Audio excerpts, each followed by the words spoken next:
What is up? Welcome to another SARUSHOW. It's been a while since we've done a SARUSHOW here in our regular location because last SARUSHOW was in Mexico. Last couple other SARUSHOWs we did were in Mexico. So now we are back at our normal backdrop for SARUSHOW.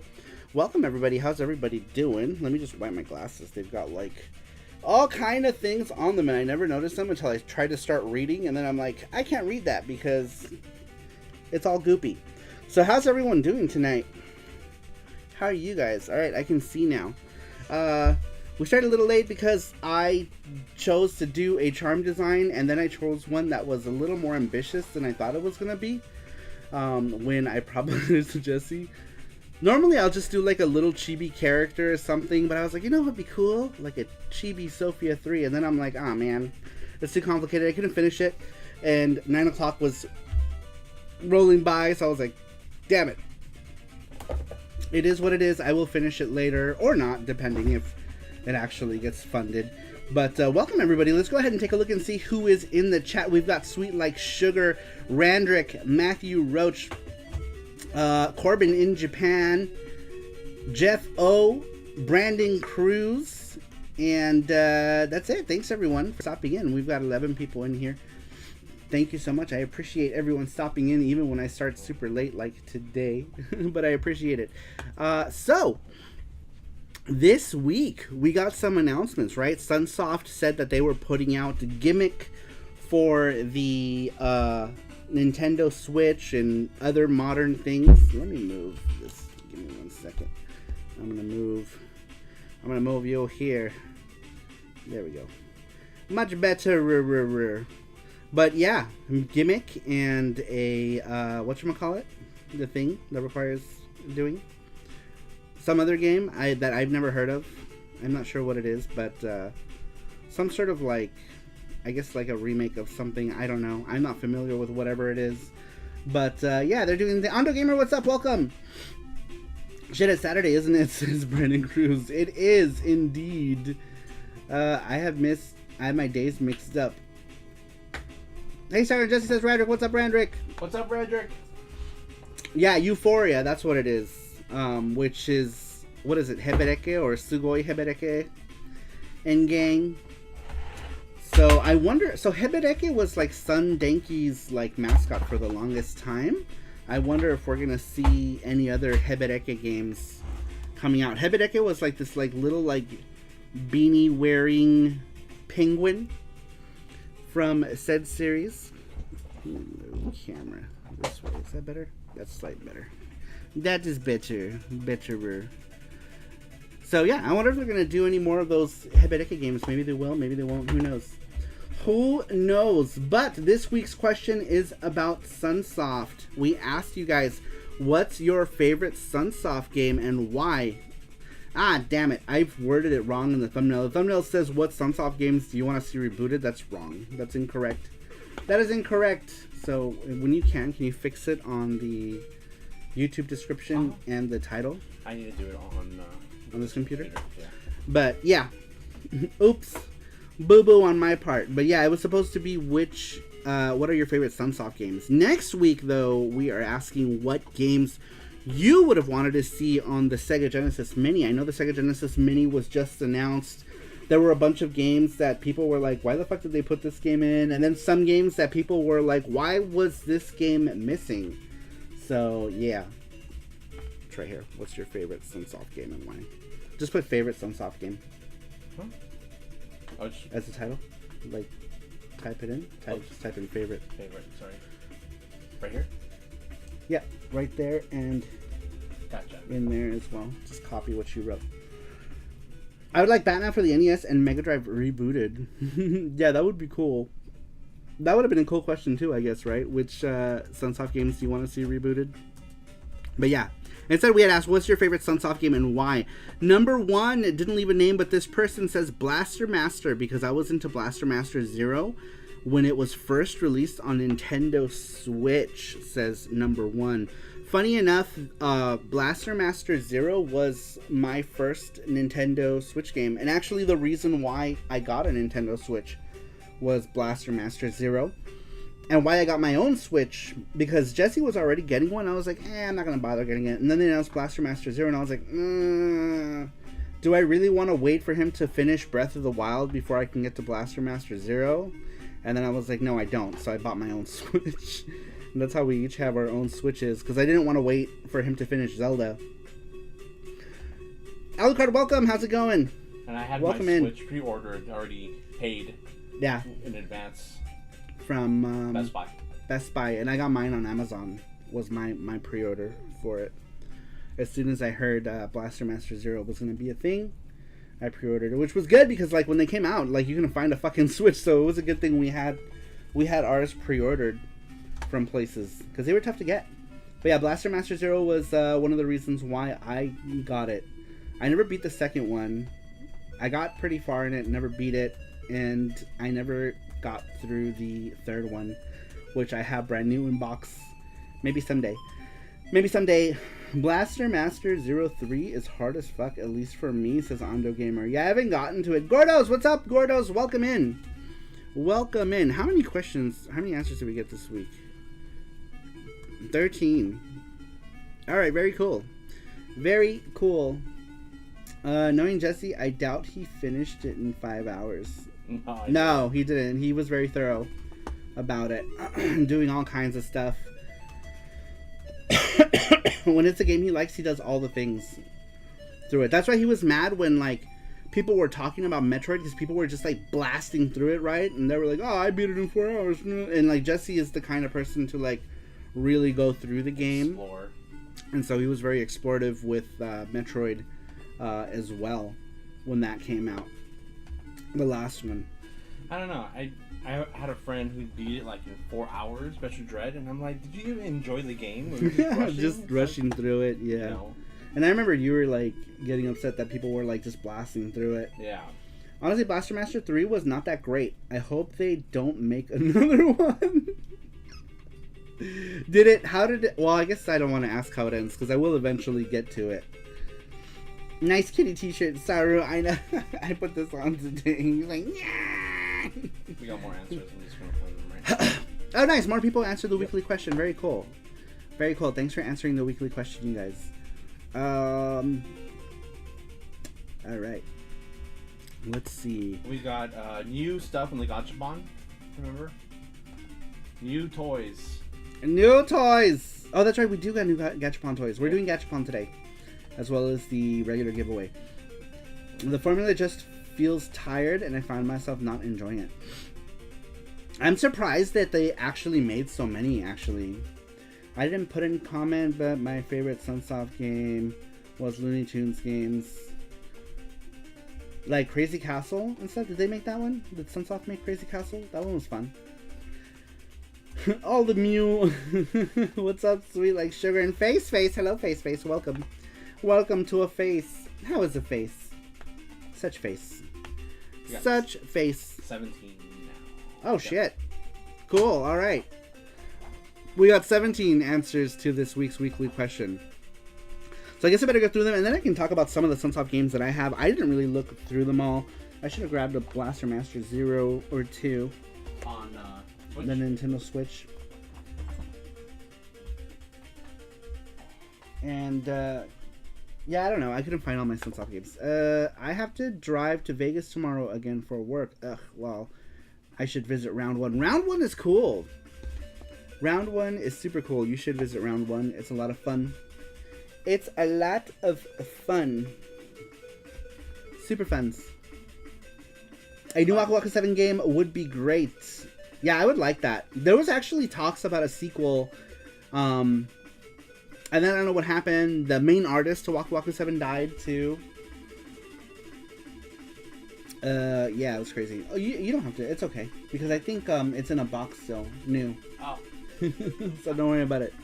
You don't worry about it. Besides drinking and partying, do it. Best thing in Vegas. Oh yeah, round 1. Did we take Face to round 1? I don't remember. Yes, we did. We did, right? Yeah. We did. We did. Mark Dow, welcome. How you doing? Yeah, I definitely should since I don't drink much. Yeah, it's a lot of fun. Definitely visit. Go to Sweet Honey Dessert. It's super good, and they have like the best pancake in the world. I haven't gone back since we've gone back, and we're still kind of in recovery mode. Since we've come back from Mexico, our bodies are like weird. Our schedules are weird. Everything is weird. Everything is weird. Food is messing me up again. It's great. It's great. Let's see. What are you guys saying? $5. 55 hours is a commitment. I've known shorter relationships as sweet like sugar. That's hilarious. Describe your weird body. Describe all the lumps. Describe your rude body. Full of. Describe my hairy man lumps. Full of pan dulce. Oh man, I miss those days already. Oh I miss it. We were just in Mexico a week ago, and I already want to go back. The food doesn't destroy me like it does here. I don't know what it is about food here, but it totally desroes me. We didn't have any stomach aches or anything like that. It was nice to be able to drink milk, huh? Yeah. I forgot what it's like to drink milk that kind of tastes like milk without having like explosive diarrhea. Yeah. Running eggs too. It is so weird because in Mexico you buy eggs and they're just in the shelf. They're not refrigerated. Yeah, they're just out in the shelf, and you can have them totally runny and not get salmonella. All right, let's see here. Next one, number 2, comes to us from Kitsune-sama. By the way, for those of you just jumping in, last week's question was, what's your favorite Sunsoft game and why? Number 2, Kitsune-sama says, now, that is a name I hadn't heard in a long time. I would say Eternal Eyes, Wakuwaku, or perhaps Clock Tower.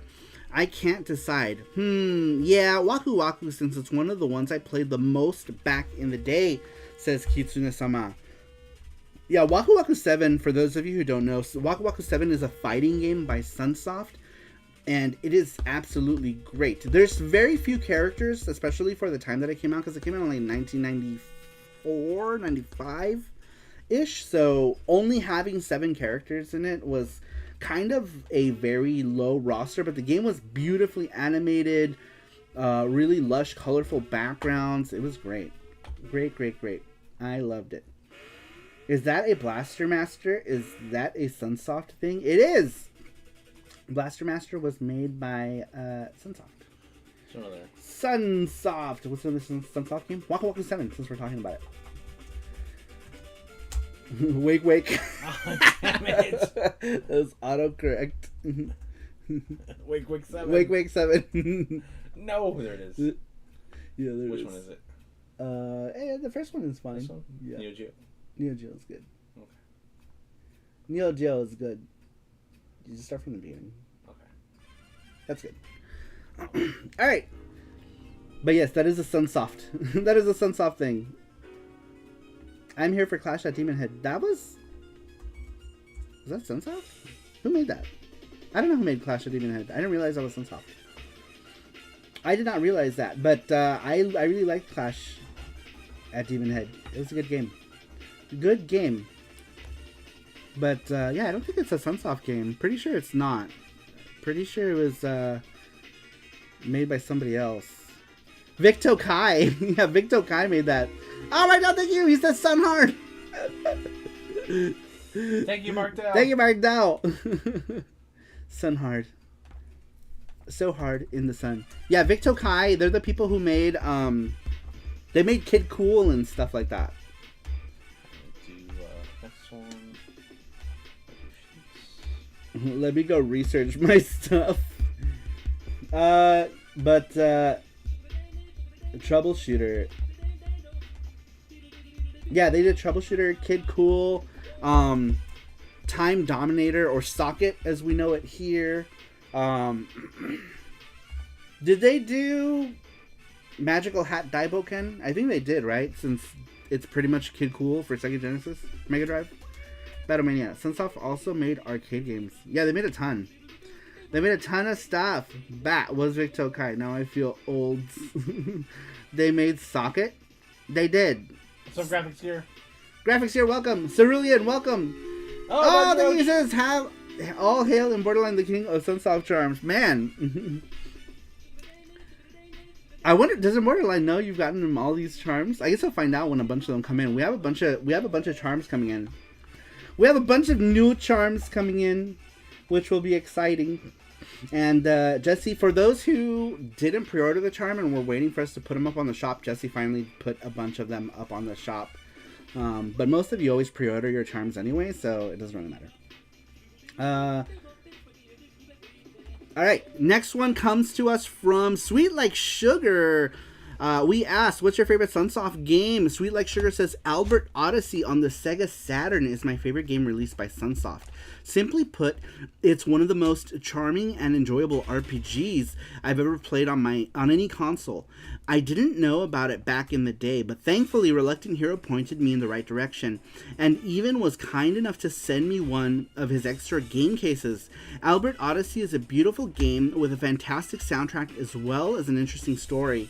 While this game never broke any ground on any new ideas, the battle mechanics are tried and true, and the amount of polish that went into this project is truly impressive. Albert Odyssey proves that you don't need to reinvent the wheel to make a great, memorable game. One that any RPG fan should definitely check out, says Sweet Like Sugar. Very cool. I had no idea that was a Sunsoft game. So I'm learning things as well. Very cool. Very cool. What a drink? Yes, I can give it to you. Oh, there it is, right here. Thank you. Sorry, I put it over here. My bad. Thank you, you're fine. Jeez, I must have some mad Sunsoft blindness. I don't know these games being mentioned. I know that Blaster Master did get, like, European releases. Oh, Sweet Like Sugar! Thank you so much, Sweets. What does that say? Meow, meow, meow. Albert Odyssey, meow, meow. Yes!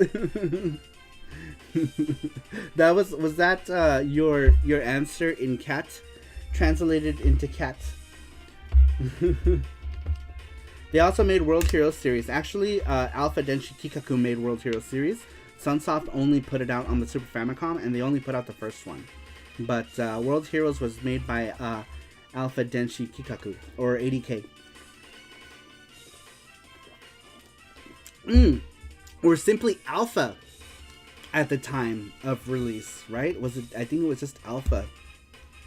And then it was Alpha Denshi, and then Alpha Denshi Kikaku to kind of go with Shin Nihon Kikaku. It's in Cantonese. Meow meow. I do know Blaster Master, says Mark Dell. Yeah, because Blaster Master is one that got released on all kinds of European computers too. So I figured that one was the least one that you would know, which is why I stuck to doing this as the charm, albeit unfinished because it was a lot more involved than I thought it was gonna be. I didn't give myself enough time to work on it, so I will definitely finish that, and that'll come in the second wave of charms. I say second wave because there's one already on its way. And the last few charms are going to be part of that next wave. There's Gachapon tonight. I think we're going to do 2 tonight. Or third wave. How many waves of charms have we made this year? Is this our third wave of charms this year? I think third wave, yeah. Yeah, this might be our third wave of charms this year. I'm sure the final charm will look amazing. Thank you, Mark, though. I appreciate the vote of confidence. But yeah, I was like, oh, I'm gonna do this little whatever thing, and then I added the little guy at the bottom. I was like, oh, it's gonna be so cute. But that's why it's still kind of really sketchy looking. So I'll clean it up and then get all the colors drawn in, and I have a little Jason with the thumbs up. So cute. So cute. And then I'm gonna put a circle around it. I'm thinking I'm gonna put like the border like I do with all of them now. And then like right here it'll say like Sophia 3 in maybe katakana or maybe just in English. I'll probably just put it in English. Let me fix that. I almost put them all in katakana. Really quick, Matthew. Uh-oh. Did we fuck up? No. No, I did kind of fucked up. But okay. It's because it ended, so I'm just gonna read it. What's today? I thought Sunsoft made Puyo Puyo before I did some Googling around this week's question. Yeah, Compile made Puyo Puyo. Compile. I'm sure the final... Oh, thank you. I already read that. All right, next one comes to us from... Who was last one? Sweet Like Sugar? Oh, this one is a long one. Must be Merox. It is Merox. But surprisingly not as... Okay, I won't say anything because I think that triggers him to make him longer. So I'm not going to say anything. This one is from Merox. Number 4 says... It's interesting how one's gut feeling about something can be so vastly different from what you think about at the same thing when you see it or read it. Immediately after reading the word Sunsoft, I started thinking about how this would most assuredly be one of my longer answers to date. I mean, there are so many games to talk about. Yet in my gut, I felt as if I would probably have a really hard time finding much of anything to really dive into, as I always keep my sight firmly focused at whatever topic is being discussed, without going off on lovely detours through the forest of gaming trivia. I tried to make a list of the games to choose my favorite, only to quickly realize that essentially none of the games I thought was developed or even published by Sunsoft had their logo anywhere on them. Game after game had a very different logo on it. That being said, Taito was one of them. So after looking over my collection, I can now choose my favorite from the following games. Hard Edge for PS1, Heberekus Popoito for various systems, Journey to Silius for the NES. Trancer! How are you doing, Trancer? Long time no see. It's been a while. Thank you, Trancer. Thank you, Trancer, for completing the circle of charm. That also means that we do a charm giveaway today because Trancer usually never wants a charm, so we're going to give away a charm in the name of Trancer. So thank you very much, Trancer. We're going to do a charm giveaway today as well. I really appreciate it. Thank you so much. And how are you doing? It's been a while. It's been a while. Oh my god, I can't stop burping. I had katsudon for dinner, and it's all I'm burping up. Puyo Puyo Sun for Saturn is my favorite Puyo Puyo game. Do we get a Puyo Puyo in the US Mini Genesis 2? We got it in the Japanese one, right? When you switch it to Japan region, one of the games that changes over is Puyo Puyo. And didn't we get Robotnik's Mean Bee Machine? But anyway, you guys should talk about that in next week's... Make sure to add that to next week's question. Next week's question is already pinned, I believe. Jesse pinned it, yes? Yep. No, I didn't pin it because I have to use your... Oh, gotcha. Yeah, so... Alright, Jesse's going to pin it right now. Alright, let me get back to Merox's answer. I don't remember where I was at, so I'm just going to start at this paragraph. I can think of 2 more titles made by Sunsoft which I would want to get my hands on. Those being Blaster Master and Euphoria for the NES. But it's not possible to judge a game strictly from your desire to test it. As much as I like finding hidden games and hidden gems, such as I got to say that Journey to Silius, aka Legally Distinct from Terminator, is my favorite Sunsoft game. Yes, I double checked. It wasn't made by Taito.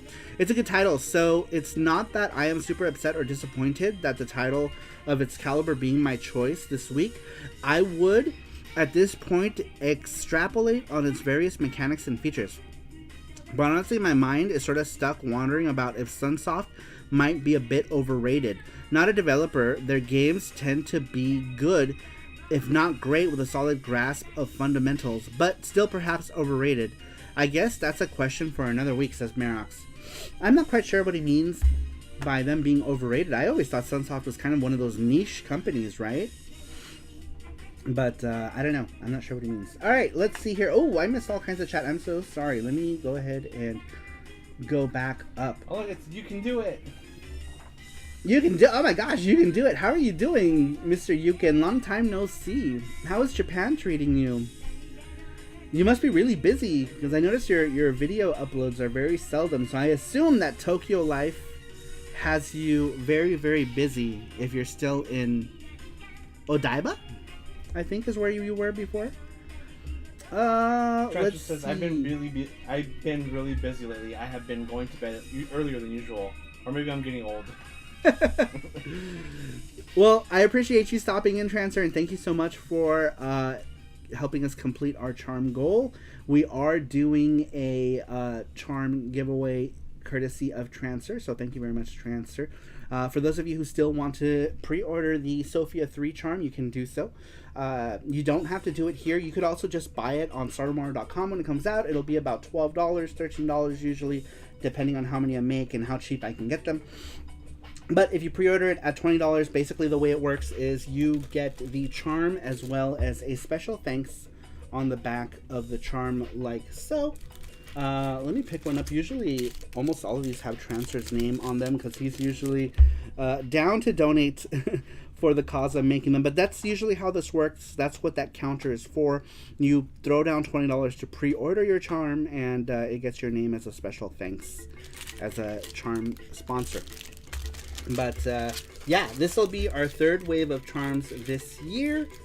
This one will be part of wave 4, actually. Our third wave is coming already. Let's see here. You can do it. It says near Odaiba, but I hold on a bit. I should be seeing more of the world here in the future. I am so down for one more Halloween Horror Nights. Those USJ Halloween Horror Nights. I'll go with you to USJ, says Corbin. Come to Kansai. Oh, I wanted to go to one of those. So you can do it. I started watching him when he was doing all his videos in the Kansai region.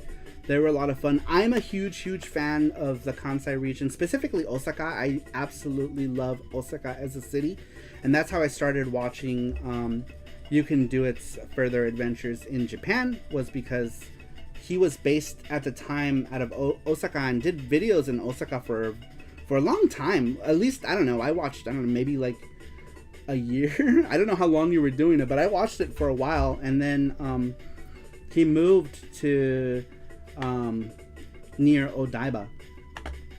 But yeah, great channel still. If you want to check him out, you can. I don't know, does YouTube let you go to people's channels now? I think so. I remember they took that option away. On the right click, you just go to channel. Oh, sweet. Well, go ahead and right click on that man's channel and check him out. Very fun Japan vlogging videos. Very cool. There it is. Thank you, Matthew Roach. There is a link to his channel if you guys want to check him out. Super cool guy.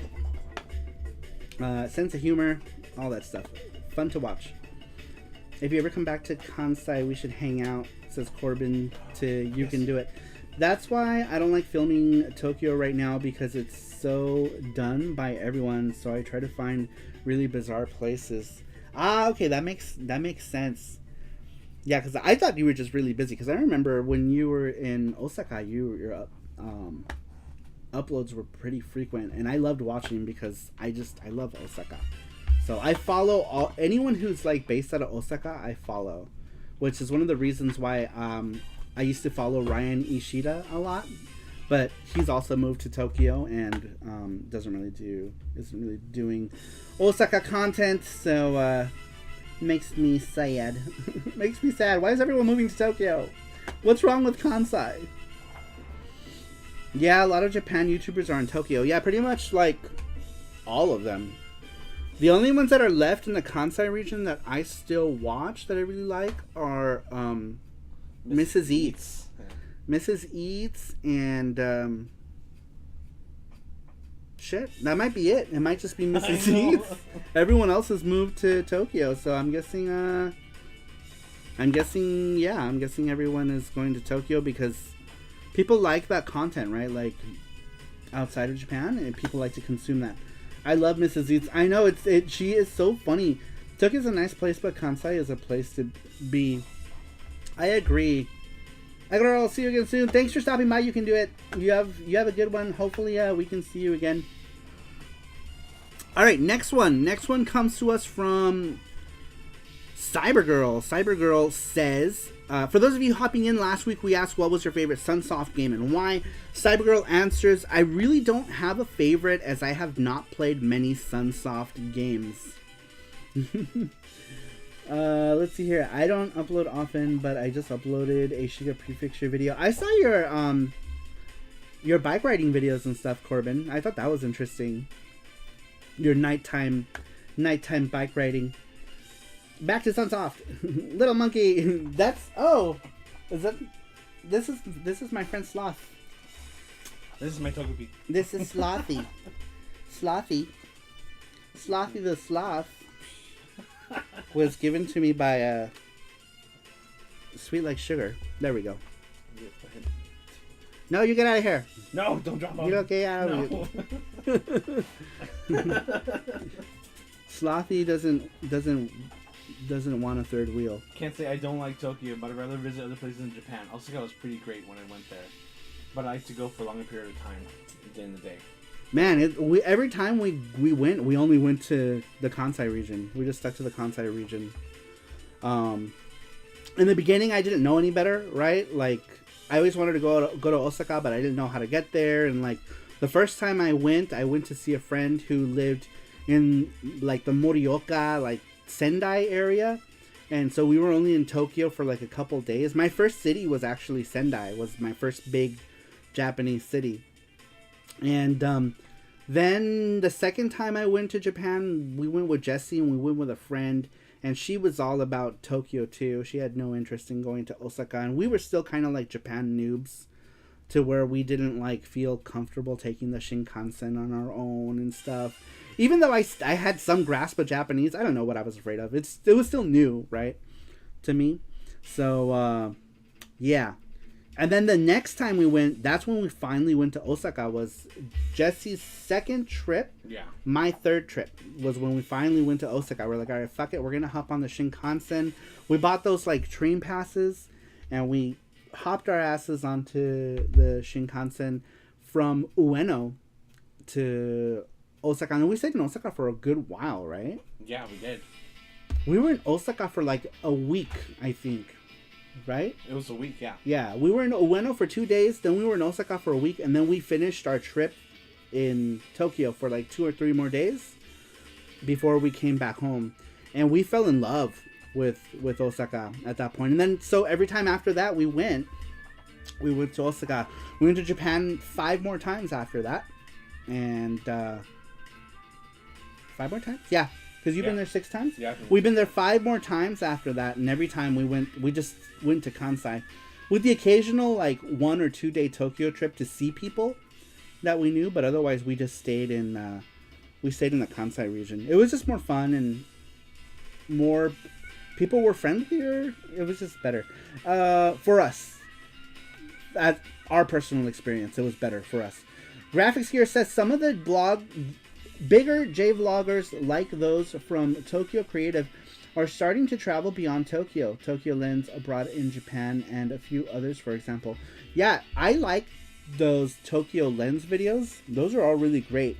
He goes to a lot of places where it's like, there was no way I would ever go here. So I'm so glad and grateful for people who make videos like that, right? But yeah, he does, his content is great. Love his content. Let's see here. What are we saying? Kinzilla is in Kyoto. Bushin Ryu Cat says, evening, Saru. So I guess I'll stand up for Hokkaido. Yes, there's a lot of snow, but onsens are amazing. Also, the ice sculptures events in the winter are so cool too. Then there's the Sapporo beer. I would love to go. There's actually a lot of places in Japan that I would like to go. I think with us is that we're such creatures of habit and like to stick around to familiar things. But I think when we go back to Japan, if ever, we're going to stay there for longer than our usual, because we're only usually there for like a week. So we usually just stay in like one little concentrated area and do stuff, because like I get tired easy. Like my feet will hurt if I walk a lot and stuff like that. And then there's like places that are not like, I don't know, you can't sit down and stuff. So it makes it really hard. that's another reason why I like the Kansai region, is that there's seats and benches everywhere. And as a big guy with feet problems, I need that. I feel like too many people made the mistake of going to Tokyo, then jumping to Osaka. There is so much more to Japan than the big cities. I agree. I would fly into the Kansai region and explore the West. Yeah, I would like to explore way more. Usually we're not there long enough, but I really do like the Kansai region. Like, we've been to so much in Osaka and Kobe, Nara. The only one that we haven't really explored a lot is Kyoto. Kyoto is the only place that we've been to where we've only done like a couple of things. And one of those days was with Corbin, who is in chat now. So we haven't really done a whole lot in Kyoto. Like, we never got to see like Kiyomizudera or any of that stuff. So maybe sometime. All right, I don't know how do we end up talking about Japan? Oh, because You Can Do It came in. That's why. All right, let's see here. Next one. Last week we asked you guys, what was your favorite Sunsoft game and why? Number 6 says Albert Odyssey from the Bougie Boy. I can only imagine who that is. Who is the Bougie Boy? I only wonder. I wonder. SaruPro people know. Yeah. Who this is, obviously. Can I put you like this? He's like, I love you, friend. Now die. Die for you. So die. Die for your king. Tourists typically go to Akihabara. Must be for the food there. I don't know if you're being sarcastic about the food. Is the food in Akihabara supposed to be good? I'm gonna guess that's sarcasm. The domestic economy is hurting hard, and domestically made alcohol is a big earner. Is that because of the lack of tourism? Maybe. All right, number 7. Let's see. Number 7 comes to us from, I don't know, but they answered Busta Move 4. Busta Move 4? I'm not sure who answered that, but that's Taito, right? Taito Osaka. The Japanese government wants youth to drink alcohol and mix alcohol with artificial intelligence to increase money coming in. So it's true, yeah. What? Yeah, Redrick said it too. That sounds so bonkers. That sounds crazy town. All right, next one. Next one comes to us from, I'm not sure, but this person says, I think Vester's Quest was a Sunsoft game. I had fun playing that game. Beat it a couple times. I should revisit it soon. Yes, Vester's Quest was a Sunsoft game for sure. Let's see here. Sunsoft. Vester's Quest doesn't work on the Polymega. I can't read that. What does that say? Is that in Czechity, China? I don't understand it. I don't know what it says. Let's see here. That's so weird. What a weird thing. That's such a weird thing. All right. Next one. Next one comes from GT Bakerman, or in this case, GT Graphics 16. Bakerman says, Spy Hunter on the NES. I love the Peter Gunn theme music. Spy Hunter is more of a vertical shooter than a driving game to me. Close second would be Batman on the NES. Great music for the NES. I don't know why I got the random hiccups. I got the hiccups. Maybe one day they'll stop listening to the elder people in Japan and they will reopen Japan for tourism. I mean, eventually all those people are going to die, right? I hope the government of Tokyo gets Ken Watanabe to make a beer commercial.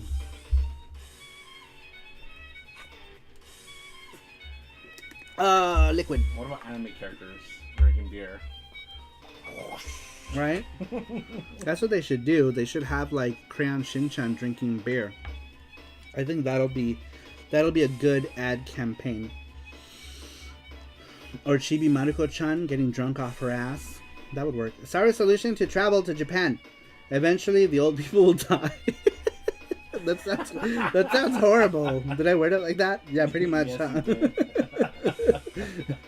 Just when idle streak. Mike Dell. All right. Let's see here. Next one comes to us from Randrick. Randrick says, for those of you coming in, the question was, what is your favorite Sunsoft game and why? Randrick says, I could say Blaster Master or Batman the video game, but that would be a boring answer. Instead, I'll go with Wing of Medulla, a game that I only recently discovered. The game is on the Famicom. It's a pretty good platformer where you find items and permanent power-ups, and the main character is a woman, not too common at the time. I would have loved the game back in the day, but unfortunately it never came out here, says Randrick. I have never heard of that. I have no idea what that is, and I am going to look it up 100% now because it sounds like something I would like. So, yeah, that is going to be fun to discover. But I've never heard of it. Wing of Medulla. Let's see here. But realistically, Saru will be the one to... Wait, what? What are we talking about? Don't know. Why did I start reading that? All right, next one. Let's see. Next one comes to us from... there was no answer. By the way, you guys, when you guys answer the weekly question, throw in your name anywhere in there because we don't pay for the Gleam thing, so it doesn't tell us who it's from. So just throw your name in there, your screen name, or something that tells us who you are, or a nickname. Let's see here. Wow, didn't expect another Wing of Medulla mention, says Cerulean. I feel like I should know what this is. I don't know what this is. Medulla. Very cool. All right, next one comes to us from, or number 11. Number 11 says, I've seen a lot of them played by others, but I haven't really played many Sunsoft games myself. I played a little Blaster Master and Journey to Silius. Is it Silius? Probably a couple of others, but out of those, I'd have to say I like Blaster Master better. Man, Journey to Silius has that first theme music is so good. It's actually one of my favorite musics in all of Sunsoftlandia. We should play that actually. Let me find you. Journey to the moon. Journey to the moon. To the moon. Can you click it? You have the mouse, I think. Oh no, I have it. It's right here. Journey. Alright. Press 1 if you think Saru should audition for Sega's new Segata Sanshido. He becomes Segata's Sarumaru. What the fuck is up, Denny's? What's up, I'm Borderline? Welcome. Welcome to the King of Charms. How you doing? So good to see you in here this late. What's up? I'm Borderline. Usually we don't get visits from I'm Borderline anymore because we're way past his bedtime. Welcome in. Good to see you, Saru. And Jesse says I'm Bobolines. Welcome, sir. Welcome. All right. Next one comes to us from Matthew Roach. Matthew Roach says, I cannot pick just one Sunsoft game as my absolute favorite. So I'm going to list the ones that brought me so much fun. Batman for the NES. It is one of the best Batman games ever with its gameplay, sound, and visuals on the NES. Blaster Master on the NES for its catchy music, variety of gameplay, where you're in a tank and also on foot. Super Fantasy Zone for the Mega Drive for how fun it is to play. And finally, Wakuwaku 7 on the Saturn for its cute art, design, and how it plays as a fighting game. Plus, it's the only Wakuwaku 7 game I can play on the Poly Mega, says Matthew. That's true. Let me lower this just a bit. There we go. Because I'm like, screaming, shouting, screaming.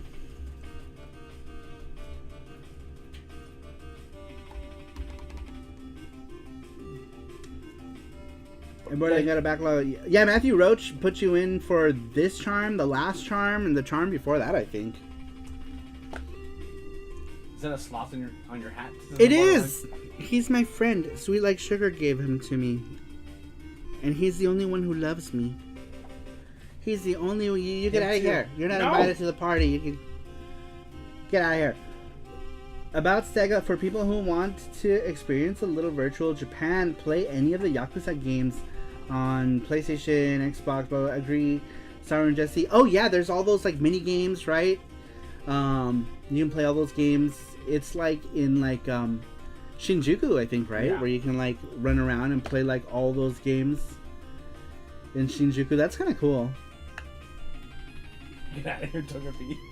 But yeah, it's pretty much like all in Shinjuku. It's mostly Kabukicho. Yeah. Pretty much, yeah. It's like Kabukicho, Shinjuku area. Gachapon soon! That's right, we're going to do Gachapon soon. Alright, let's move on to the next one. We still have a few more here. We're going to do 2 Gachapons today. Oh shit, we're going to do 2 Gachapons. We're doing 2 Gachapons, the game giveaway, and a charm courtesy of Transfer, you guys.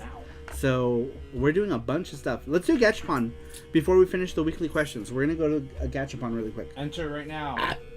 There's the link right there for the Gachapon. Make sure that you guys enter it. You need only enter once. And you'll be entered for any of the giveaways that we do for the second Gachapon and the charm giveaway as well. It's all the same thing. All the same. The only thing that's different is the video game giveaway, I think. Is different. All the other things are one entry. One entry. So there's a link. Make sure that you guys enter. We'll give you guys a little bit to enter. I'll go ahead and read the next one. That way it gives you guys a little bit of time to enter that giveaway.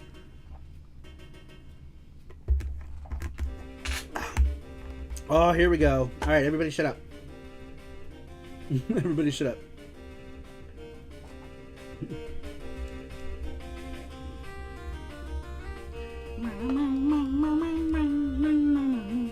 So good. I said everybody shut up and then I keep talking. Alright, moving on to the next one. Next one comes to us from No Name, number 13. Number 13 says Sunsoft, a staple from any retro gamer's balanced diet.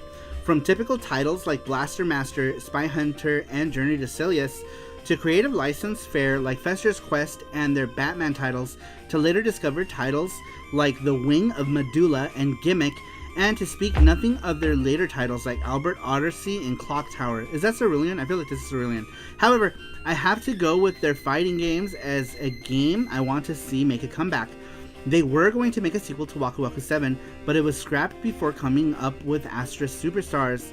I'd love to see that tackled again someday. Secret answer: Hisatsu Pachinko Collection 3. Dance, Dance, Dance. What? Was that like... Yeah. Oh, that's my answer. I thought that was going to be Cerulean. I thought so. Tony the Great, welcome. He says, yo, what's up, Sarumaru and family? Welcome to Tony the Great. How are you doing? Hope you are having a good night. All right, let's see here. Should we do one more before we do the giveaway? Or are you guys ready for the Gachapon giveaway now? Did everybody enter? Are we ready to do the first Gachapon giveaway? We have a bunch of new Gachapon stuff in there. We have Pokemon necklaces, Zelda jewelry like earrings, wrist things, lots of cool things in there. Lots of new stuff. Lots of new stuff, you guys. So make sure that if you haven't entered, you have a split second to do it. No, never mind. I think he's already drawing the winner. Yep. He's already going to draw the winner. So if you haven't entered, you still have a chance to enter again. We're doing 2 Gachapons today. 2 Gachapon giveaways tonight. Plus a charm giveaway. Zelda Earrings says Sweet Like Sugar. They're really pretty. They're super pretty. The winner is Sweet Like Sugar. Oh my god, Sweet Like Sugar. Sweet Like Sugar, you are the winner of the first Gachapon. Alright. Giveaway 2. Pretty sure you know the rules, but... Wait, is Sweet Like Sugar here? Sweet Like Sugar. Yeah, it's Sweet Like Sugar. Sweet Like Sugar said Zelda Earrings. Alright. I win, says Sweet Like Sugar. So, Sweet Like Sugar, you know the rules, but for those of you who don't, the way the Gachapon works is you pick a number between 1 through 4. The ball that you pick is the corresponding prize that you get. If you are the member of the SaruPro Elite, you can pick any of those balls. The only reason you pick a number is for the big prize. Big prize still has to land on the number that you pick. But any regular prizes you can pick for being a member of the SaruPro Elite. It's one of the perks that you get as a SaruPro Elite. Now, you can do it there on the... What happened? You can do it here instead of there. Oh, okay. That's like the volume for other stuff.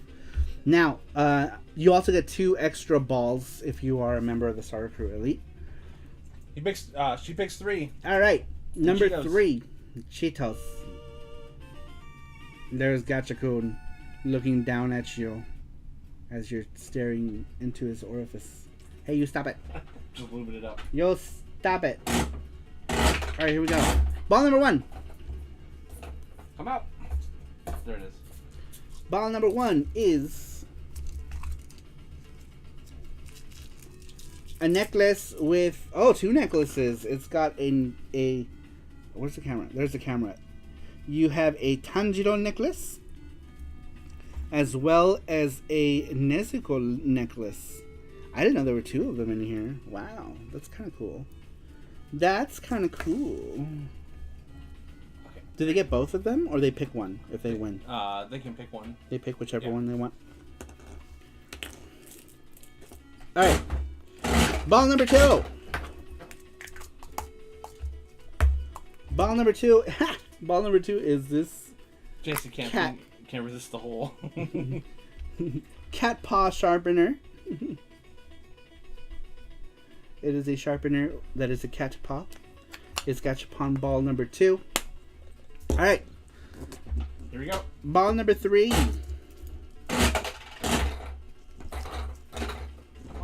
Ball number 3, ball number 3, ball number 3. Ball number 3 is this Halo, yeah, Halo pin. Oh, okay. I didn't know if it was. I was like, did I get this right? Is it Halo? It's Halo. I guess it's Halo. Go. All right, ball number 4. There it goes. Ball number 4, and these are all regular things, so at this point, Sweet Like Sugar can pretty much pick whichever she wants. This is a Starmie necklace. It is like a metal with like an acrylic top. Really cool. This one's super cool. Alright, and then being that she is a member of the SaruPro Elite, she gets 2 more bonus balls as I fling them away. So far, she can pick any of these. Any of these and 2 bonus balls. Bonus ball number 1 is a Hayato figure from the Star Gladiator. This is from the Japanese Capcom, whatever, some Capcom, some volume 2, something or another. Another sharpener. This one is this bunny sharpener. So 2 pencil sharpeners. All right, Sweet Like Sugar, you get to pick. Which one of these items would you like?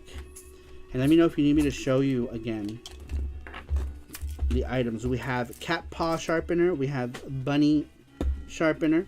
We've got this Starmie necklace. We have Nezuko or Tanjiro necklace. You get to pick one of the 2. She picks the cat paw. Cat paw! I should have known. I should have known. Very cool. All right, and we have another Gachapon giveaway as well as a charm giveaway coming up. So make sure you stick around for your chance to win even more goodies as well as a charm. Let me put all these balls back in here. Yeah. Okay. All right.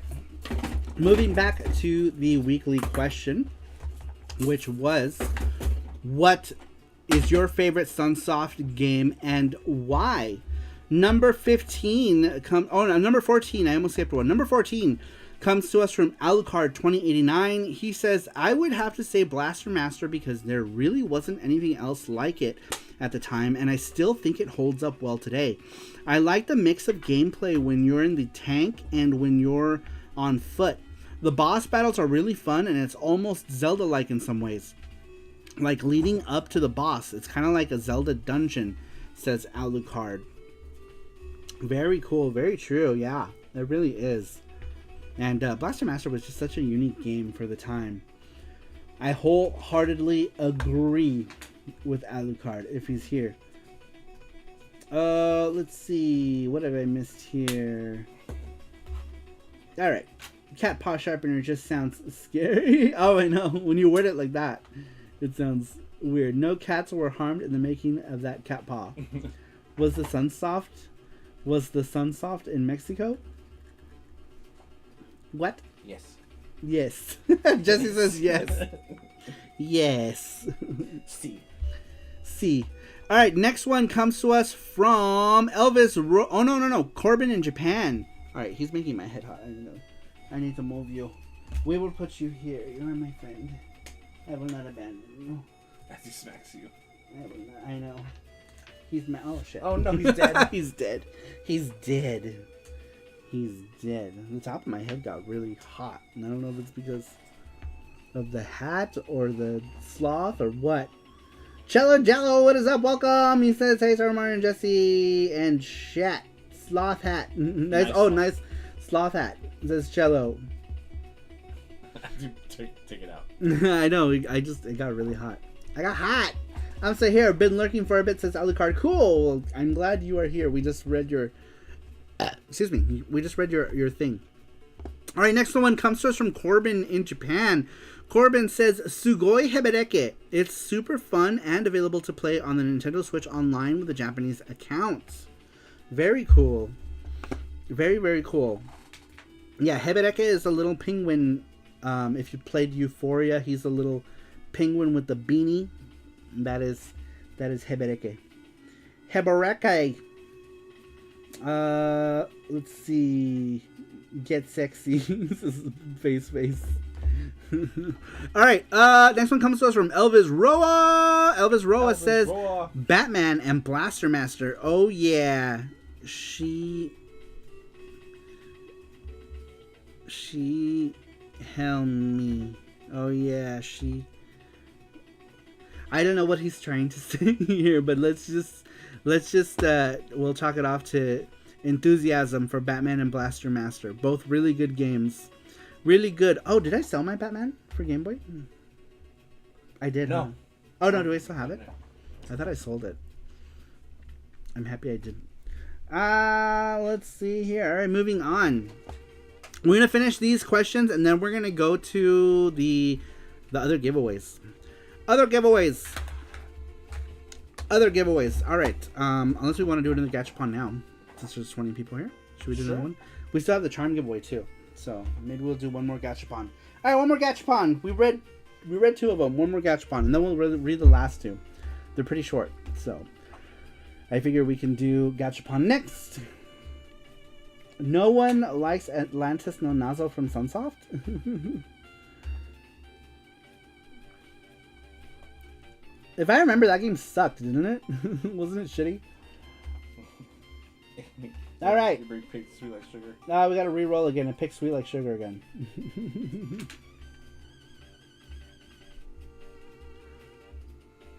Yeah, it's a shit game. It's a Kuso game. Yeah, I thought it was not a good game. Okay.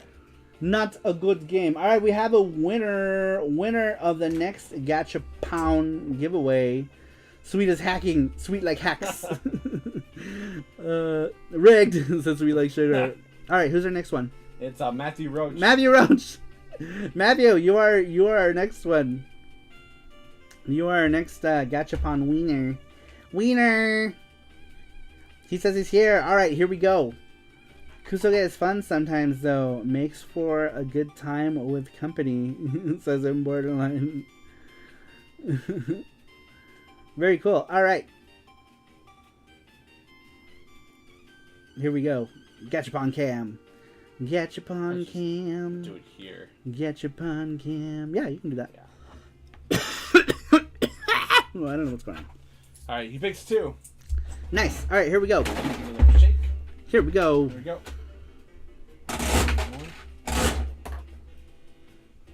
Ball number one. It's a big prize. Big prize. So. Big prize. Big prize. This paper is so old. This paper is like as old as Gachakun. The little hamsters. Those are Jesse. Here's two. Ball number two. Did he pick two? Yep. So we said. All right. Ball number two.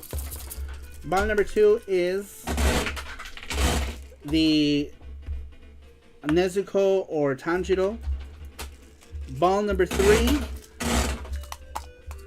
Ball number three is Hayato from the Capcom collection. Alternate color. Hayato. I should just leave this out actually so I can show them. Alright, ball number 3 is something new. What is this?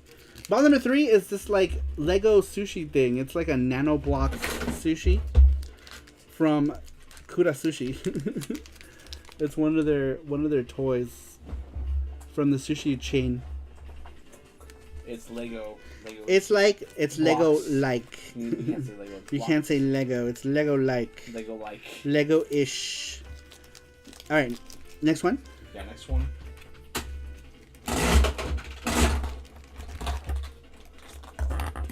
Ball number 4, or ball number 5. Sorry, ball number 5.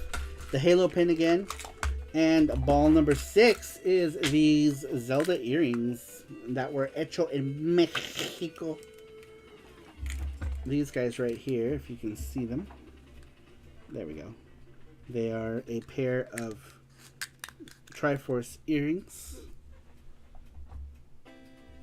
There we are. All right. Those are all of the prizes.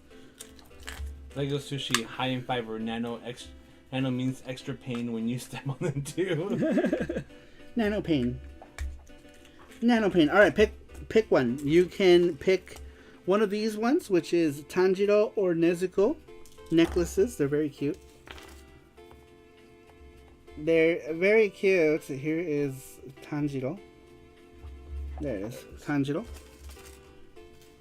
And then Nezuko, which surprisingly these are hand painted, which I find insane. Totally insane. And then we got Hayato from the Gachapon collection, who is not hand painted. Matthew Roach says, I will give the Zelda earrings to Sweets. Oh, isn't that sweet? Show them again. Isn't that sweet? show the the earrings. Here are the earrings. Here are the earrings. I guess we can always put them in the thing, huh? Yeah. Oh no, I don't want to break it. It's like caught right here. Here, put them right here. They have a thing. They have a thing. Let me put them on here so you can see them, so I don't have to hold them.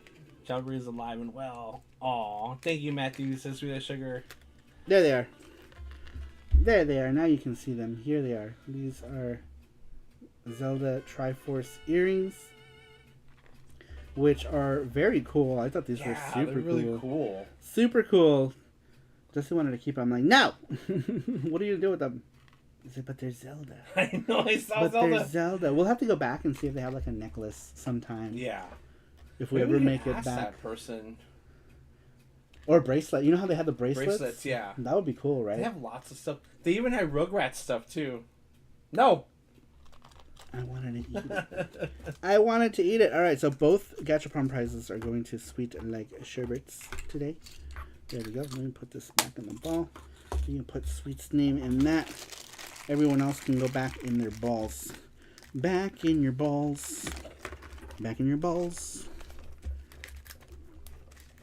Oh, pick it. There you go. Thank you. Thank you. Yeah, Rugrats would be a mean big prize. would mean big prize as Sweet Like Sugar. Let me put these back. What did they have? They had Tommy. They did have Rugrats. We have a Reptar thing. We do have a Reptar thing. That's yours though, right? Yeah, it's mine. We do. Yeah. They had a Reptar thing. I think it's in that bag. Oh, it's here? Yeah. Oh, okay. I didn't realize there's more stuff in there. More stuff. Show it off. Show it off. Yeah, they have other stuff here. Oh, we can replace stuff now, right? At least I don't have to get my ears pierced now, says Martel. Let me put Hayato back. Someday someone will take you home, Hayato. Here are stuff that we have.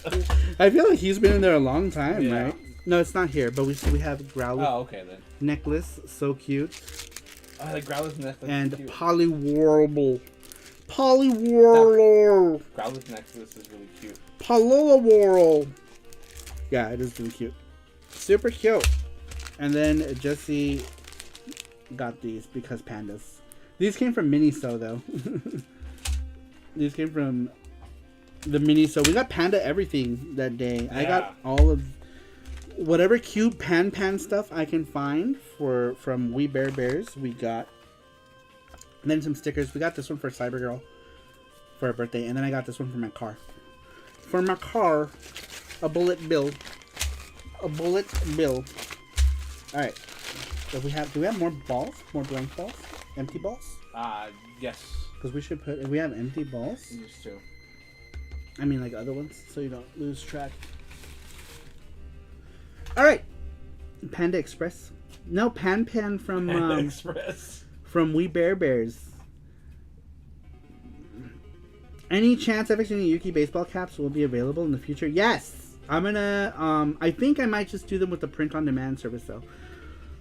It just depends. These were embroidered, and I was gonna do more, but they were really expensive to make with that place. So I might just do them through one of those like print-to-order services, like Spreadshirt or something like that. Or Teespring even might have some. Who's boasting about having empty balls? Too much information. We need more empty balls. Empty my balls. So we can fit. Oh my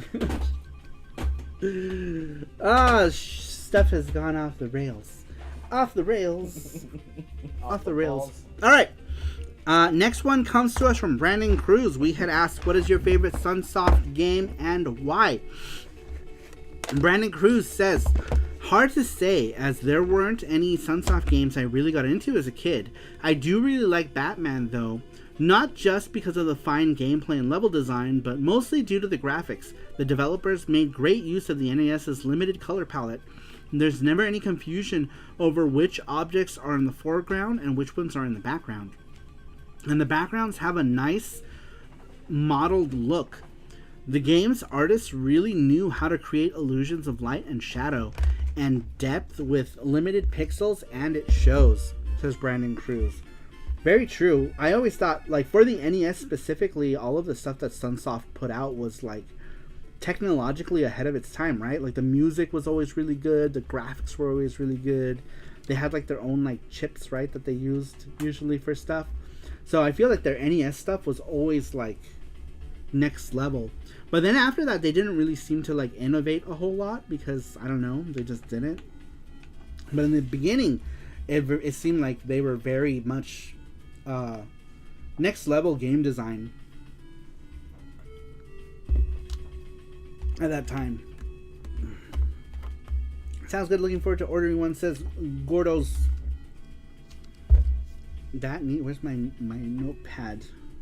My notepad. Thank you. Yuki.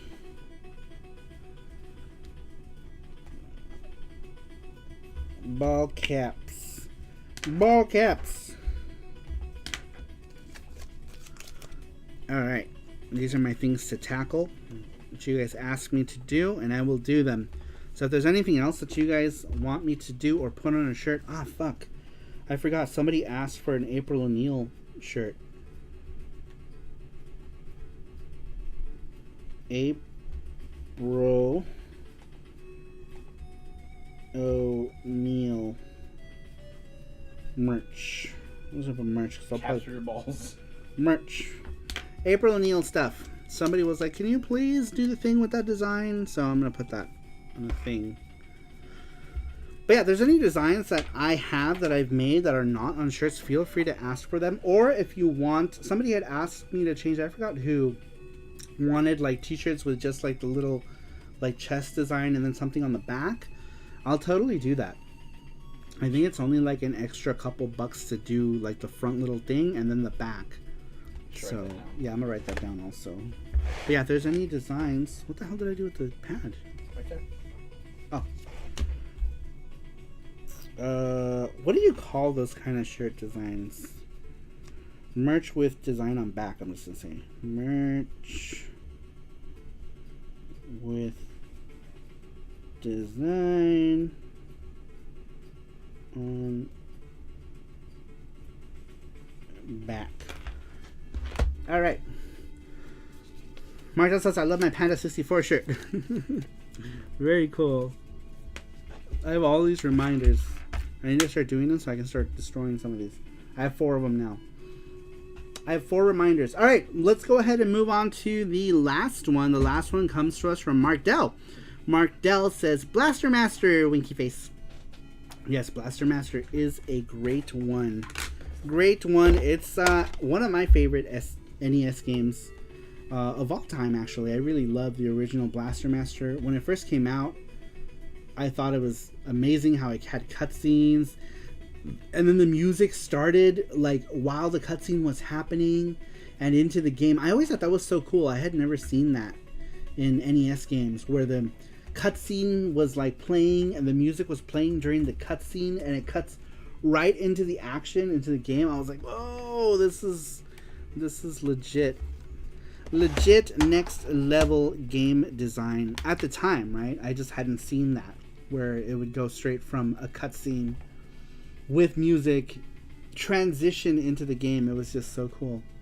So cool. Super cool. It's the one I know, says Mark Dell. Very cool. Well, it's a good one. When Ninja Gaiden did that, I thought I was watching a movie. Yeah, Ninja Gaiden also had some really amazing cutscenes for the time. Super cinematic. And they did them like after every stage, which was crazy. Let's see here. What can I talk about Sunsoft wise? Here's a little interesting game by Sunsoft that is pretty interesting. It's called Kuizu no Hoshi, or Star of Quiz, or Quiz Star. I don't know however you want to translate that. I think it's a Star of Quiz there. But this is a Sunsoft game. It's a quiz-based game, but it has a story. Like the main character is like, I don't know, like thwarting like some sort of mafia or something. I don't remember. I need to play it again.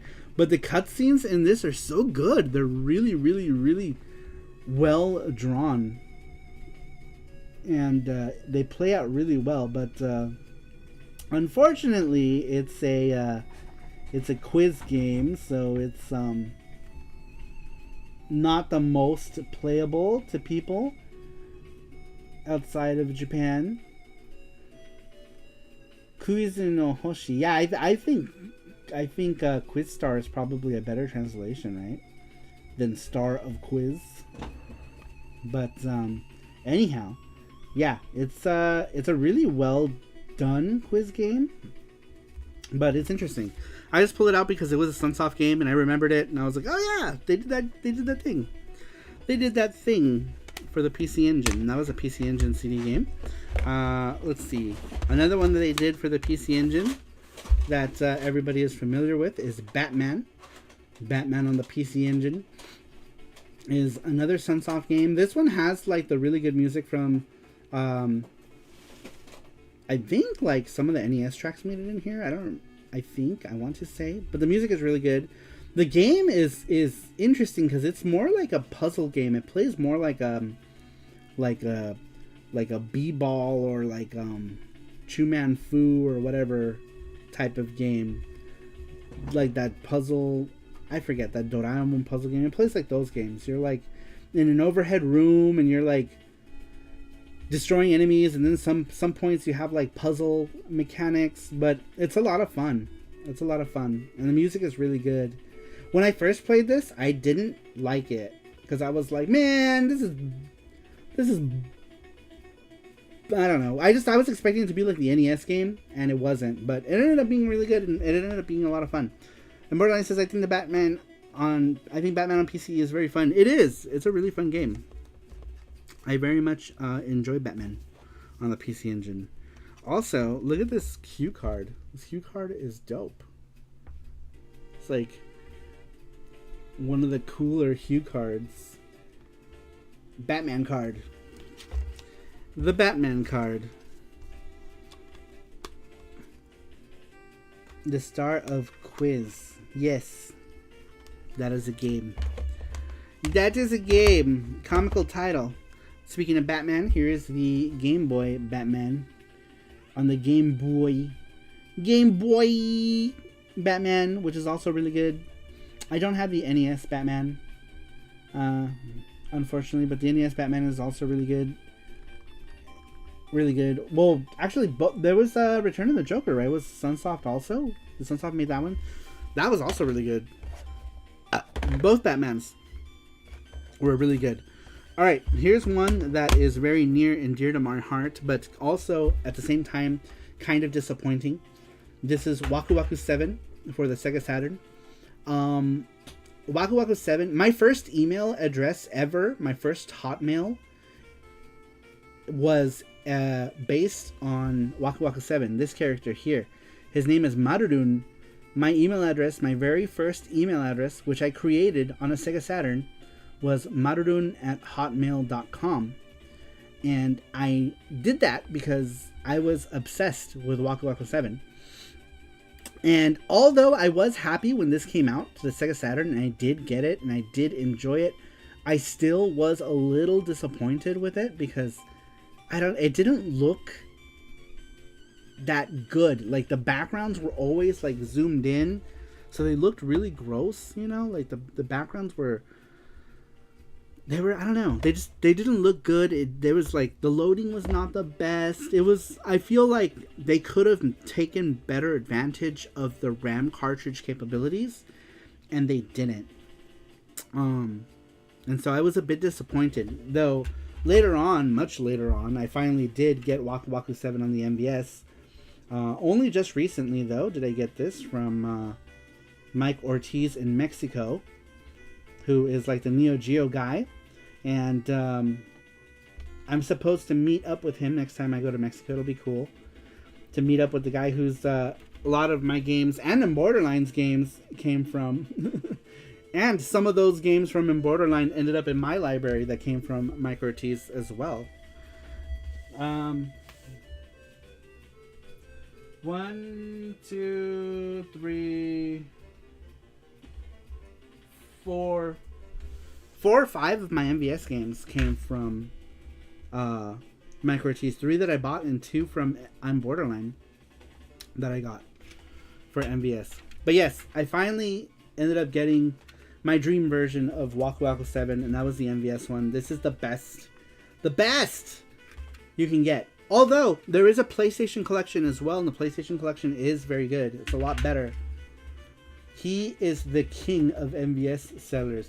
Yeah, he asked if I wanted to meet up with him, but he had asked the day we left. The day we left Mexico to meet up. So, next time I'm in Mexico, I will definitely meet up with him for a beer and a taco. A beer and a taco. Oh, and a pan dulce. And pan dulce. Probably just a beer and a taco. What is that? Outlive. Outlive? No, I don't. Outlive. I don't have that one. I don't think I do. No.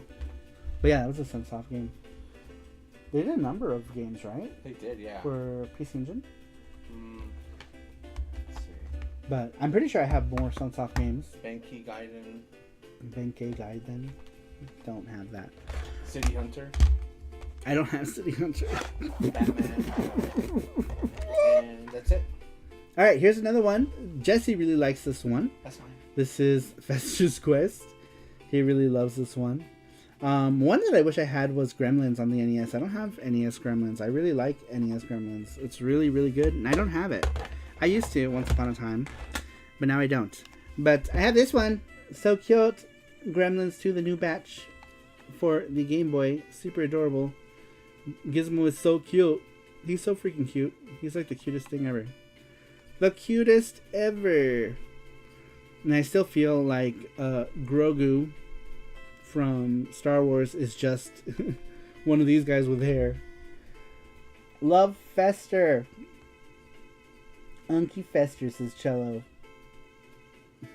I know, it's so cute. This is one that I'll probably keep. Oh, that's mine? No. That's mine. I'll probably keep this one. Mine. Keep it forever. I got that, Forever. like, in 2014. C. Alright. And then next one, speaking of Neo Geo, here is Galaxy Fight for the Neo Geo CD. This game is it's alright. It's okay. I don't really like it. It's their first fighting game, so I give them credit. And for their first fighting game, I would say it's really good. But I'm not a huge fan of it. But for their first fighting game outing, I think it's pretty good. You should look up. Oh yeah, that'll work. You can do that. Feed Gizmo some tacos and agua de horchata after midnight. If I remember correctly, I know Rumi and one of the other characters would have been in Wakuwaku 7's sequel. Oh yeah, that's right. Yeah, there were designs by the artist before he passed away. There was a bunch of like concept stuff, I guess. Yeah, and I think Rumi was to be one of the characters in it. I found that girl on the left. This one, right? Rumi.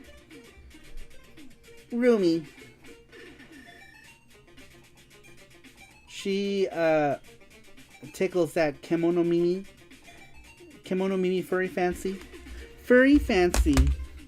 Alright, and then the last Sunsoft game that I have in my collection, only because I have no idea if I have any more. I probably do. This room is massive. Of course, I have the new Blaster Masters as well, but it's this game here. This is Astra Superstars on the Sega Saturn. This game is so much fun. I absolutely love this game. This and Wakuwaku 7 are some of my favorite fighters. They're just so quirky and unique. This one is especially unique because it takes the battle on 3 different planes in the air, right? So you have like your ground plane, which is not really ground, your middle plane, and your upper plane, which is like where you jump, but you could also dash into and do moves. And then you have like a under plane where you can like perform moves, or both characters can go to that plane. It's pretty cool. It's like a fighting game where you can jump down and you can jump up. If that makes sense. Down jumping. Is that Misty on the cover? Is that Misty on the cover? No, but this girl right here is not wearing any underwear. What was that? Did you hear that? Firework or gunshot. Well, here it could be gunshot.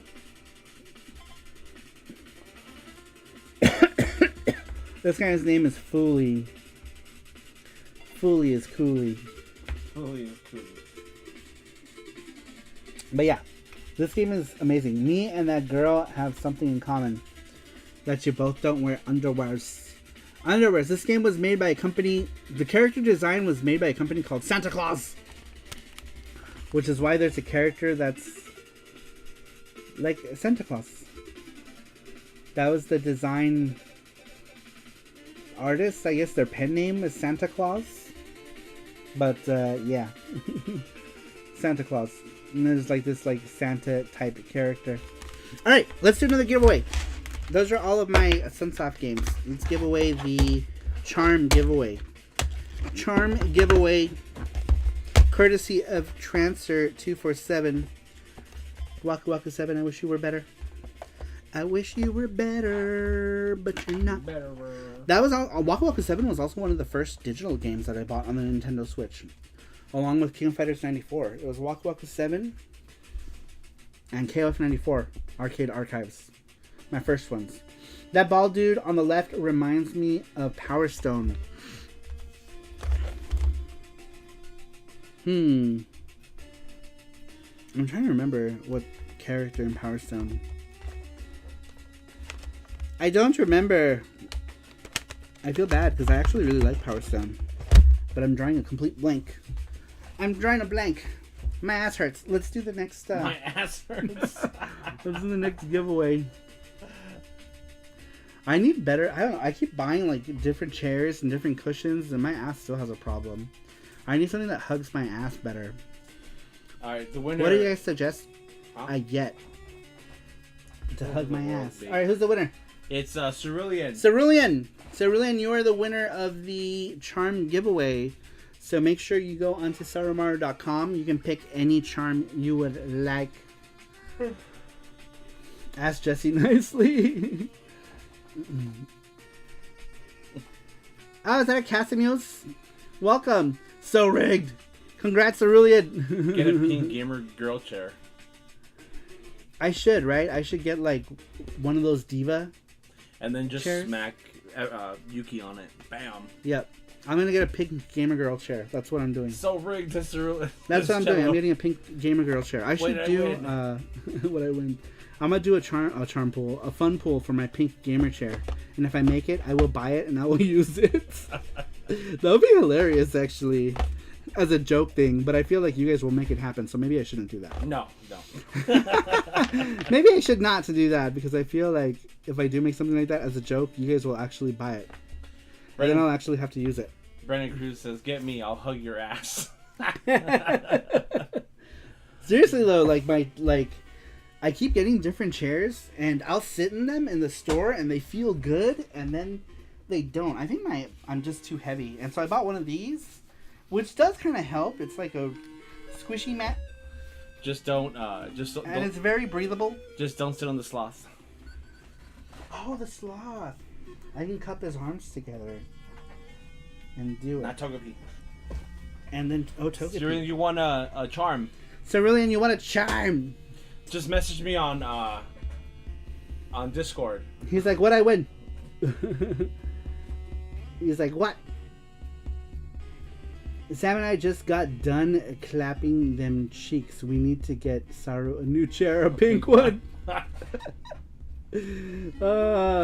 I will get the pinkest, most floofiest chair. Yuki pillow for your butt. That's true. I could make like a flat one, and then No, I don't want to sit on Yuki's face. That's horrible. Yes.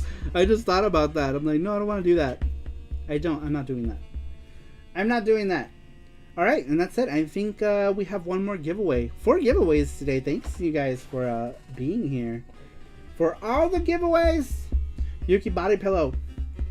Yeah, Yuki body pillow. The biggest hurdle with that is drawing like a Yuki to put on a body pillow that's like laying on a bed kind of thing.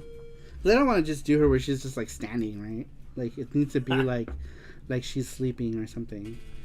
Saru should get a seat out of an automobile and put 4 wheels on it. Which is like every gamer chair ever. Yuki mask. She will sit on your face. I need to remember. Give me my engine mask. I forgot to take that with me. I should have taken that with me. To Mexicans. I did make a Yuki face mask though. I didn't get myself one though. I got myself this one. I wonder how comfortable that would be. And I should have taken it. I feel like... Take it. I feel like it's... ripping it? No. I know. I feel like these are like really tight. But I did get myself this one. To take with me. Oh, these things are like... Oh my gosh. Who are these made for? My head's too big. My head is too big. I think those elastics are too small. Or maybe they gotta stretch out more. You know, I just get those extenders. I'm not sure, but I feel like... Put it on. Yuki massages in your face. Put Ahegawa Huchan on the pillow and sit on it. That's true, I could do that. There we go. Okay. It's pulling on my ears a lot, though. I was like, why don't I ever wear this? I now know why. Ow, shit. They're a bit tight. These came from, what is that place called? Teespring. These came from Teespring. Saru's next chair. Yeah, these came from Teespring. I love it. Holy shit, is that how much that cost? Jesus Christ. Damn. That's insane. Why is it so much money? Oh, it's because they collapse. Like you can fall asleep. Oh. Yeah, they're cheap.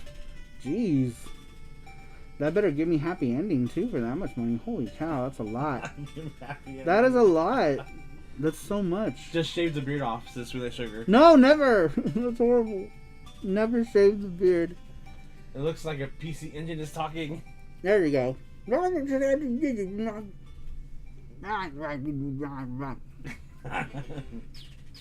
How are Secret Labs chairs? It says Matthew Roach. They're secret. It's a secret. It's a secret. I need to fix this. I need to put my own thingies on it. I feel they're too tight. Maybe we could have your sister. Be like, hey, give me this elastic. My sister's not gonna do it. My sister's not gonna do it. I'll ask her to do something she'll forget. And like 12 years later, it pulls the ears too much, right? Yeah, it's pulling your ears hard too.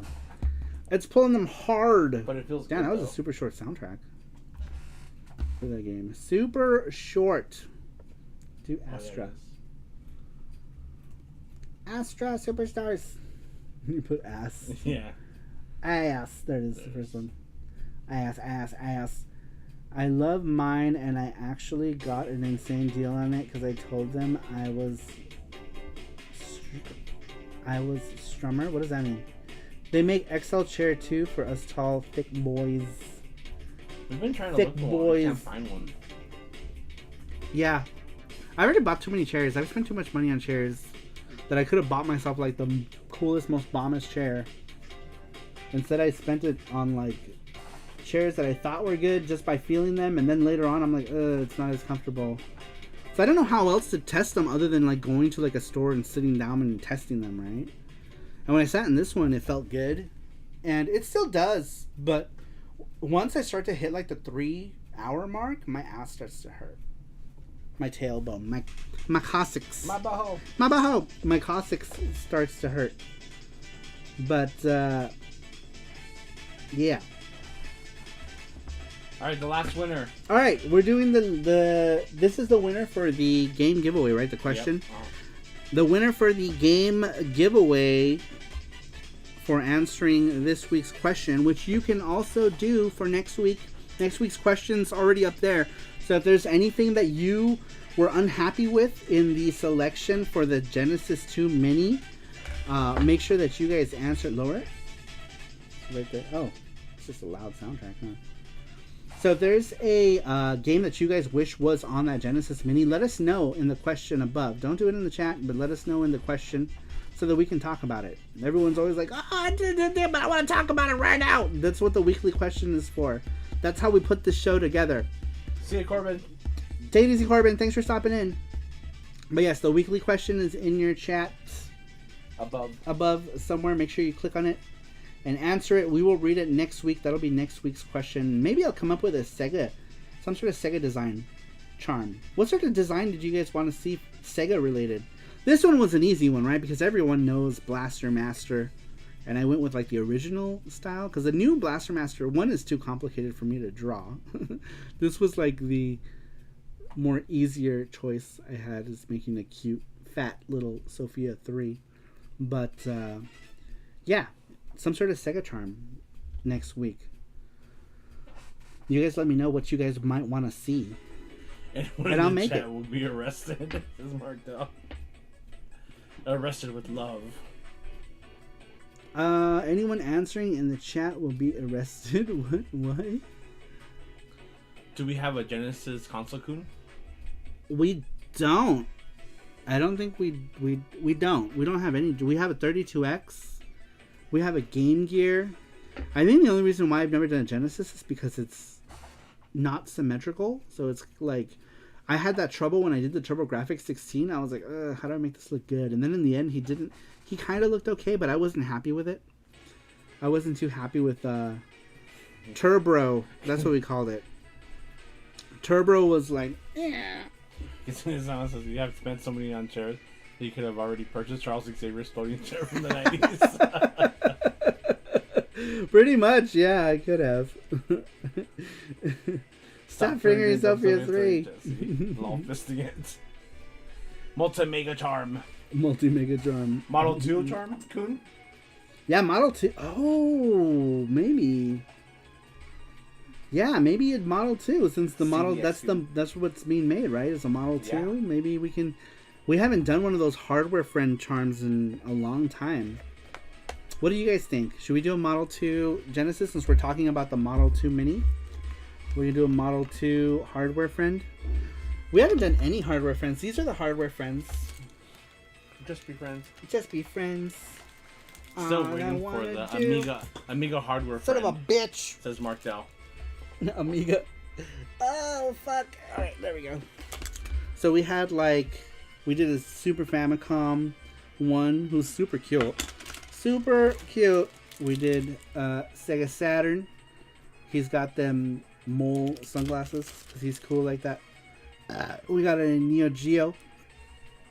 Sensible Soccer. Neo-kun! Too. Sensible Soccer charm. Here's another super family one. This is a fun game. Sensible Soccer. It's fun. No one ever said Sensible Soccer was fun. I've never actually heard anyone say that ever. You're lying. You're lying, sir. So yeah, we can do that. Should we do a Mega Drive? What do you guys want to see? I want to hear your suggestions. I always decide I'm going to draw stuff. Maybe you guys want to see... I can't even get past the menu. Ew. Maybe there's a charm you guys would rather see. What Mark, would you rather see? To prioritize real consoles first. That's really sugar. Do the entire Tower of Power as separate charms that you have to put together. That would be hard to do, probably. Not if you do it as a square. But I mean, how would you get them all together? Because how would the manufacturer know to make them a certain size to clip them together? That's true.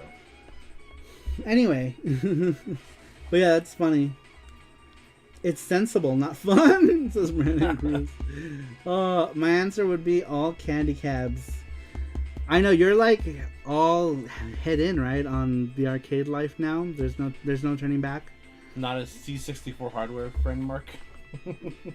Says Matthew Roach. I noticed that once people get into the arcade thing, that's their religion now.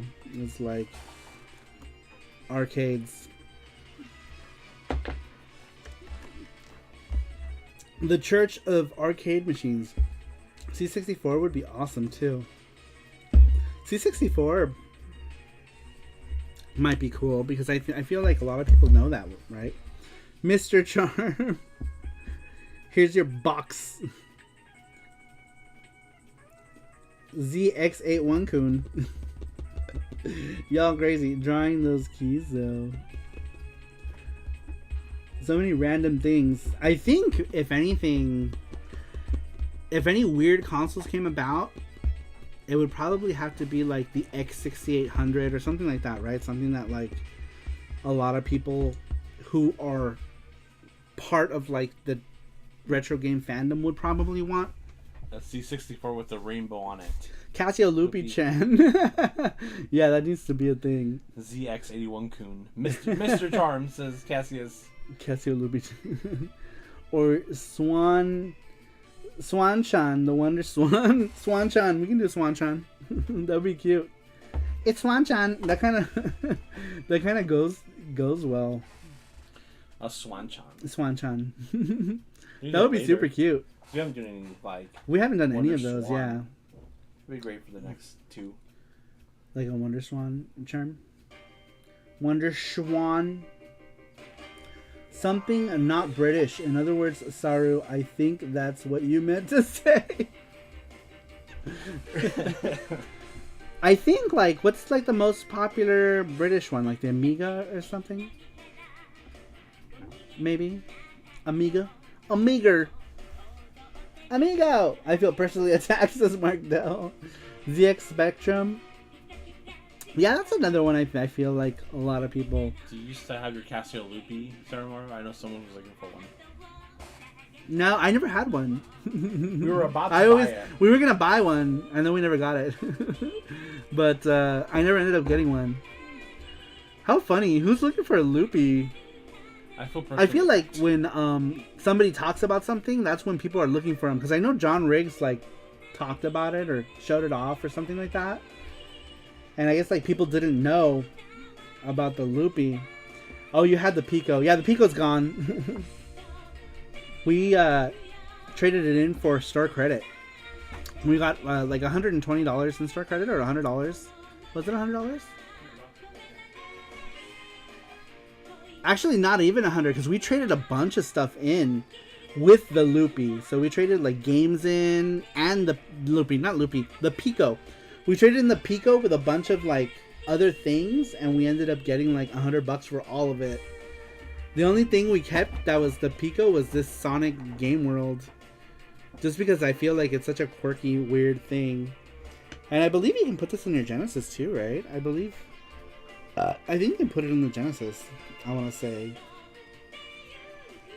Maybe. I don't know. Maybe not. I think it's the same hardware, though. I legit want a Pico. Why? How about doing a Genesis cartridge, Kun? Yeah, that might be good too. We did that with the NES. We did an NES cartridge. Do not immerse cartridge in water. Aw, why not? I feel like that would be the best use for it. Pico was based off Genesis hardware, but not sure if it will fit. Yeah, I think the cartridge shell is way bigger. Let's try force that into Genesis. Let's jam it in. But yeah, I feel like maybe the chip is the same size. I'm curious now, actually. Of course I don't have a fucking Genesis game here. Where's Yuki? Oh, we sold Yuki. Where's Yuki? Oh, here's one. Sonic and Knuckles. Let me see. Show me that part. Let's see. Yeah, the boards. No, the boards are a little smaller, actually. Sure, because I have Yuki. You have Yuki. Yeah, the boards are a little smaller on the Pico, actually. The Genesis ones are larger. So, maybe it won't.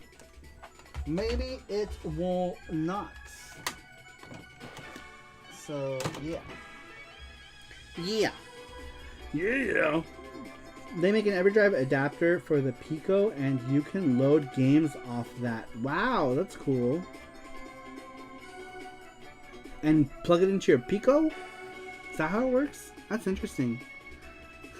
That's interesting that there's even a demand for that, right? That's so weird. Super weird. We don't have a Master System friend. We don't have a Master System friend because he's also an asymmetrical mess. Even though I love them. I love my Master System. I need to find a better way to stream because I have like one of those Hyperkin cables. But I feel like the delay is kind of...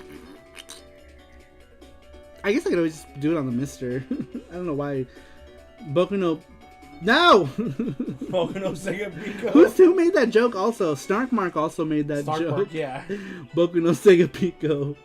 You guys are horrible. Bad.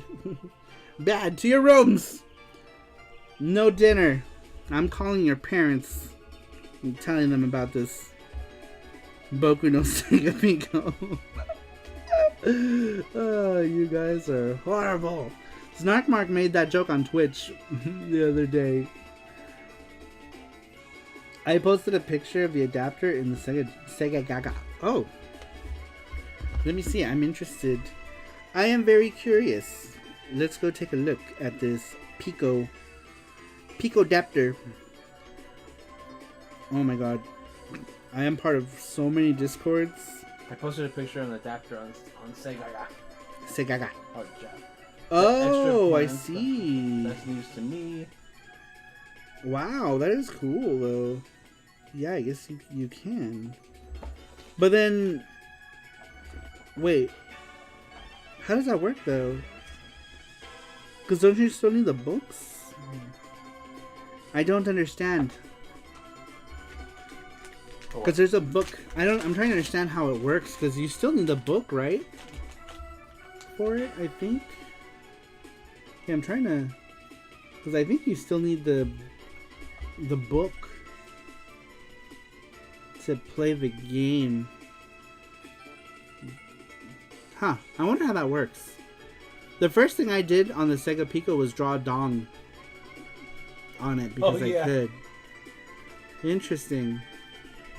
How people reacted to the Sega... That's a funny thumbnail. I haven't seen any videos yet. Are people upset? Like... I know a lot of people were like, "Oh, that's fucking blah, blah, blah." But I need to watch some videos about it, about what people thought. That's why I thought it would be a good idea for next week's question. to be that up there. I bet there's a PDF of the book. The book somehow tells the system that you changed the page. So like, cause let me see. Like when you hook up the cartridge, every time you turn a page, there's like a sensor. So maybe they could set it up in the same way. Yeah, I don't know then. Because there's like a sensor that sees how many holes are open. So I'm guessing it wouldn't be hard. But every time you turn the page, it knows because of those sensors. And I'm guessing it just looks for the light. And that's how it knows you turn the page. Just by the light. Man, the artwork in this one is so cute. I couldn't bear to let this one go. Look at this guy. It's so cute. Look at this guy. He's so cute. But yeah, I wanted to keep that one because it was so cute. All of my holes are open, Saru. All of them. Yeah, all of them. There we go. All of my holes. My bow. My bow. But yeah, I couldn't bear to part with that one because it's cute. And I believe it's like the only rare Pico game, I want to say. I think it's I think it might be the rarest North American release Pico, maybe. Let's look it up. Maybe. Before he died. It looks like Casper before he died. Yes, Casper he was a walrus. He was a baby walrus before he died. Casper, the friendly walrus. Is that how it goes? The friendliest walrus of all. Did we announce the game giveaway winner? No, we didn't. Did we? No. What was that, the charm winner? No, we haven't announced the game giveaway winner. Oh, okay. We haven't announced. Okay, good. Because I was going to be like, oh, guys, we're going to have this thing. All right, maybe we should. Oh, you found this guy. This is so cute. I love this guy. Look, he's so fat and he's cute. so cute. I have no idea what his bowl and his little... Yeah, he has a bowl. He's Jesse shaped. I know. It's So cute. That's Jesse shaped. Like that. Just like that. Tiny feet. Tiny feet. Cute chunk doggo. How much is Sega Poco? Is that what that says? That's Sega Poco. Poco? Oh no, it says Pico. From here it looks like Poco. Chin Pokemons. Does that say $100? $100. $100 bucks. Jesus Christ. Right now, lowest. That's not the one. Nope. Green. Nope. There it is. $100 bucks. $100. $112 is the cheapest one we can find on eBay. So, not bad. Shit, I might have to let it go for $100. Oh, I know. Whatnot. I know, we're gonna whatnot it. If I can sell this for $100, hell yeah. Hell yeah, I need money. Oh yeah, show people Whatnot tomorrow. Oh, do you guys want to see what we're doing for Whatnot tomorrow, by the way, guys? We're doing it early because it's Sunday. We're starting it at 5 p.m. Pacific Standard. So that way people can jump in. We got a lot of good stuff. And this is just some of the stuff.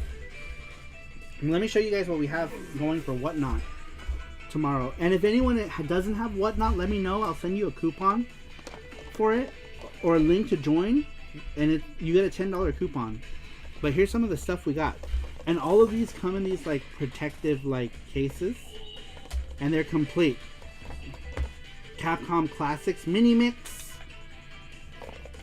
Oh yeah, it says early because I got Game of Thrones on HBO. What time is that? We're doing it at 5 p.m. Pacific Standard. Which is, what is that, 8 p.m. your time? What time is Game of Thrones? 9 Eastern. Should be 9 p.m. Okay. So I don't know if that... 5, 6, 7, 8. Yeah, I think 5 p.m. will be good. Yeah, but we're doing it at 5 p.m. 5 p.m. tomorrow because it's Sunday, so we want to do it early enough. These are all CIB, Game Boy Advance, Metroid.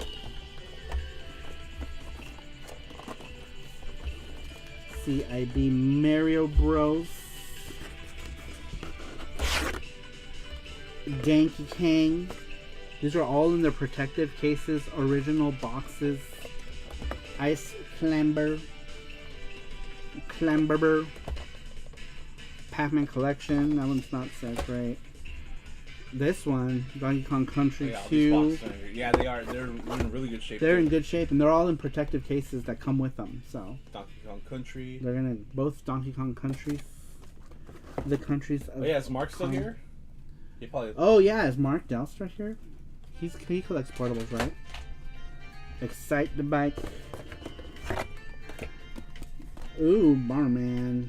Bomberman. The Rumble Rick. Saludos. What's Saludos, up, Rick? Bienvenido. Feliz Navidad. Y todo eso. Zelda 2. The Adventure of Link. Zelda 2. Pac-Man, which is bleh. Bleh. Zevious. Zeviusu. Ooh. Castlevania. These are all CIB. CIB, they are complete. They're all in really good shape. Tetris Worlds. I don't know. This one seems to keep coming into our lives. That one seems to be coming back into our lives. Here's one. I don't know. I might keep this one. King of Fighters 2002 Ultimate Match. I haven't decided if we're gonna let this one go yet. I might just keep it. We'll see. I don't know. The Last Blade. This one has some like, I don't know what that is. Condensation damage on the cover. So this one is gonna be a starting price of $20. This is the limited run one. Comes with all the shit. Did you guys knock off a retro shop? King of Fighters. This one's also gonna start at like $20 because this one is only the. It has a shock box case, which is nice, and then the actual game itself. And yeah, it's basically the game and the box. So this one is also gonna go for pretty cheap. Pretty cheap. But yeah, this one. I'm undecided about this one. But here's King of Fighters 98. Ultimate Match. This is the limited run version. This one is complete with the poster, the postcard, the game, all the stuff. Excellent, excellent, excellent King of Fighters game right here. King of Fighters 98 Ultimate Match. What's up, Brian Trusty? Oh my god, Brian Trusty. How's the Trusty doing? I'm surprised you're still up. Welcome to a Trusty's. Last Blade 2 will be supported on the Polymega when the update release, hopefully this month. Nice. Oh, I hope so. Oh my god, that would be so great. And then after that, it's really just like King of Fighters Collection, 96 Collection, and Samurai Showdown, or Samurai Spirits Bushido Retsuden, I think are like the last Neo Geo Cd games, right, that we need to complete our lives. But yeah, we got this, and then there's more stuff too that we're gonna add. But that's just a peek of the majority of stuff. There's a couple more games I'm gonna add to that. Tomorrow, that's tomorrow on Whatnot, 5 p.m. Pacific Standard Time. If anyone here is not on Whatnot and you need an invitation link, let me know, because you do get an extra $10 to spend on Whatnot. So if you're not on it, let me know, and we will send you an invitation link to it. A linky link. A linky loose. It's not save the code. Or you just put it on there. That's all. There it is. Bum, bum, bum, bum, bum, bum.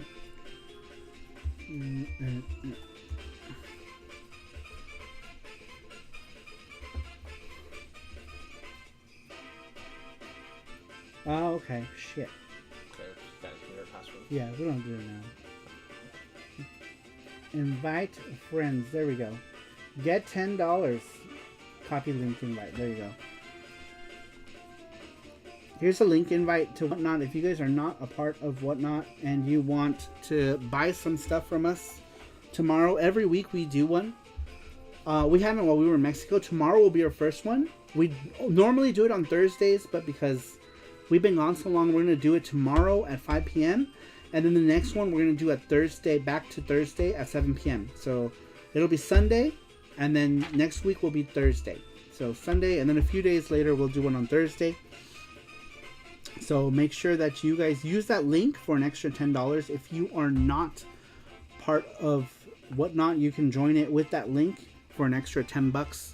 And you can buy stuff, and you don't have to spend it with me. You can spend it anywhere on Whatnot. But that's the invite link. So you can use that to buy anything. Your Pokemon cards or whatever you want. Whatever you want. Whatever they're selling. All the sex toys. Well, I don't know about that. I don't think they sell sex toys. But I mean, you can buy like other stuff. Like they have toys. They have electronics. Speaking of which, I need to sell an iPad. Anyone looking for an iPad? I have an iPad to sell that's like practically brand new. That I should have sold a long time ago. But if you're an artist, it's a great tool. Because it comes with the pen and everything. I don't know where it's at. But I'm also selling an iPad. I wonder if I should just Whatnot the iPad. I might. The number like it says, I don't know why the PS4 version just are ports from the arcade versions. That's usually how that works, I think. If we're lucky, that's how it should work. But yeah, I have an iPad that is a 128 iPad 8th generation iPad. I have a Pro. This is what I had before I bought the Pro, and I really should have sold it back then. I've had this for like a year, and it's like barely used. But I also have a pen as well. I don't know where the pen is at. So if anyone is looking to buy a almost new iPad 8th generation, let me know. This one? But I might just Whatnot it. Yeah, I have one in a box actually. Oh. This is a This is a third pen. This is a third pen. But yeah, I also have one of these because I am an artiste, and then I bought the Pro. Because I remember I was watching that Apple thing with Mark Dell. Mark Dell's like, yeah, I'm getting a Pro. I was like, oh, I kind of want one too. And then I ended up getting the Pro Mini, the M1 Pro Mini. Even though I only had this for such a short amount of time. Such a short amount of time. Blaster Master wins everything. I agree. Blaster Master does win everything. Hence why we did this Blaster Master charm.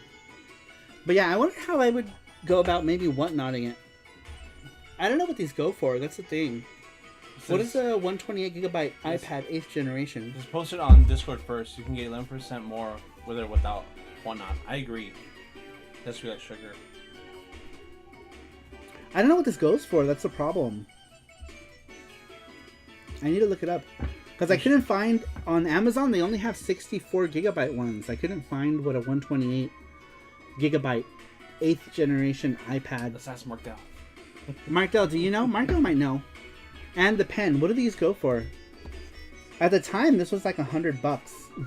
But I have no idea. eBay should tell us rather quickly. That's true. That's true. To the eBays! To the eBays! But yeah, I can put it on Discord. Maybe there's aspiring artists on Discord. There's an iPad. But yeah, this one will come with an Apple Pencil. What generation? 8th? A refurbished one on Apple Store is $349. Holy shit. Yeah, 8th generation. No, they're fucking all over. $329. Hold on. The difference is that this one came new, not refurbished. This was brand new, so it has like no scratches. I don't know how refurbished ones are, if they like clean that stuff up. But yeah, this one is practically new. Renewed on Amazon can be $255. Yeah, so this one is like new, and it comes with a pen. So 300-ish maybe. Buy it now is high. 300.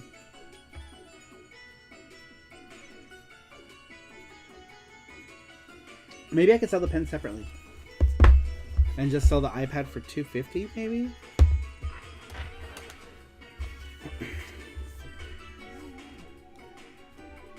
$379. Yeah, I'd say $250 to $300. Yeah. For just the iPad, right? Is it open box or did you use it? I used it twice. I've used it twice. Just the iPad. So I wonder what I can get for this. This is also like new. Yeah, the pen is like... It is fresh. Oh, now there it goes. Value diminished. Just the iPad. Just the iPad? Sell both for $350. Use the iPad. No. Windows all the way. Sell both for $350. Value is now $1 after the drop. Is that good? Is $350 good for both of these? Or is that too high? For both pen. They're practically new. Jesse says it's not. Jesse thinks I should sell it for $350. Wi-Fi or Wi-Fi plus 3G. This is just the Wi-Fi one. It includes iPad USB-C to Lightning cable and USB-C power adapter. So yeah, but it's pretty much like new. It's like new. Pen is deads. I didn't realize I was plugging this in to the iPad when I first used it the first couple of times to plug it in. I was like, what a stupid way to do it. And then I realized there's an adapter here that you can plug your USB-C cable into. So if you ever get these, don't throw these away because it comes with an adapter to connect your cable so that your iPad isn't sticking out of the charger. I don't know why people do it that way. When it comes with an adapter, it makes no sense to me. But yeah, it comes with this adapter to connect your iPad. But yeah, iPads are great artist tools. Excellent artist tool. If you're looking to draw digitally, it's an amazing device. Oh, Mackenzie! What's up, everyone? All done with work. Talk more soon. Just driving home from work, craving the need for speed, so hopefully I don't get caught. Oh no! Be safe. Don't drive crazy. I wouldn't get it for $350 personally. iPad Pro on Amazon, 256 gigabyte, Wi-Fi and 4G is $309 refurbished. Then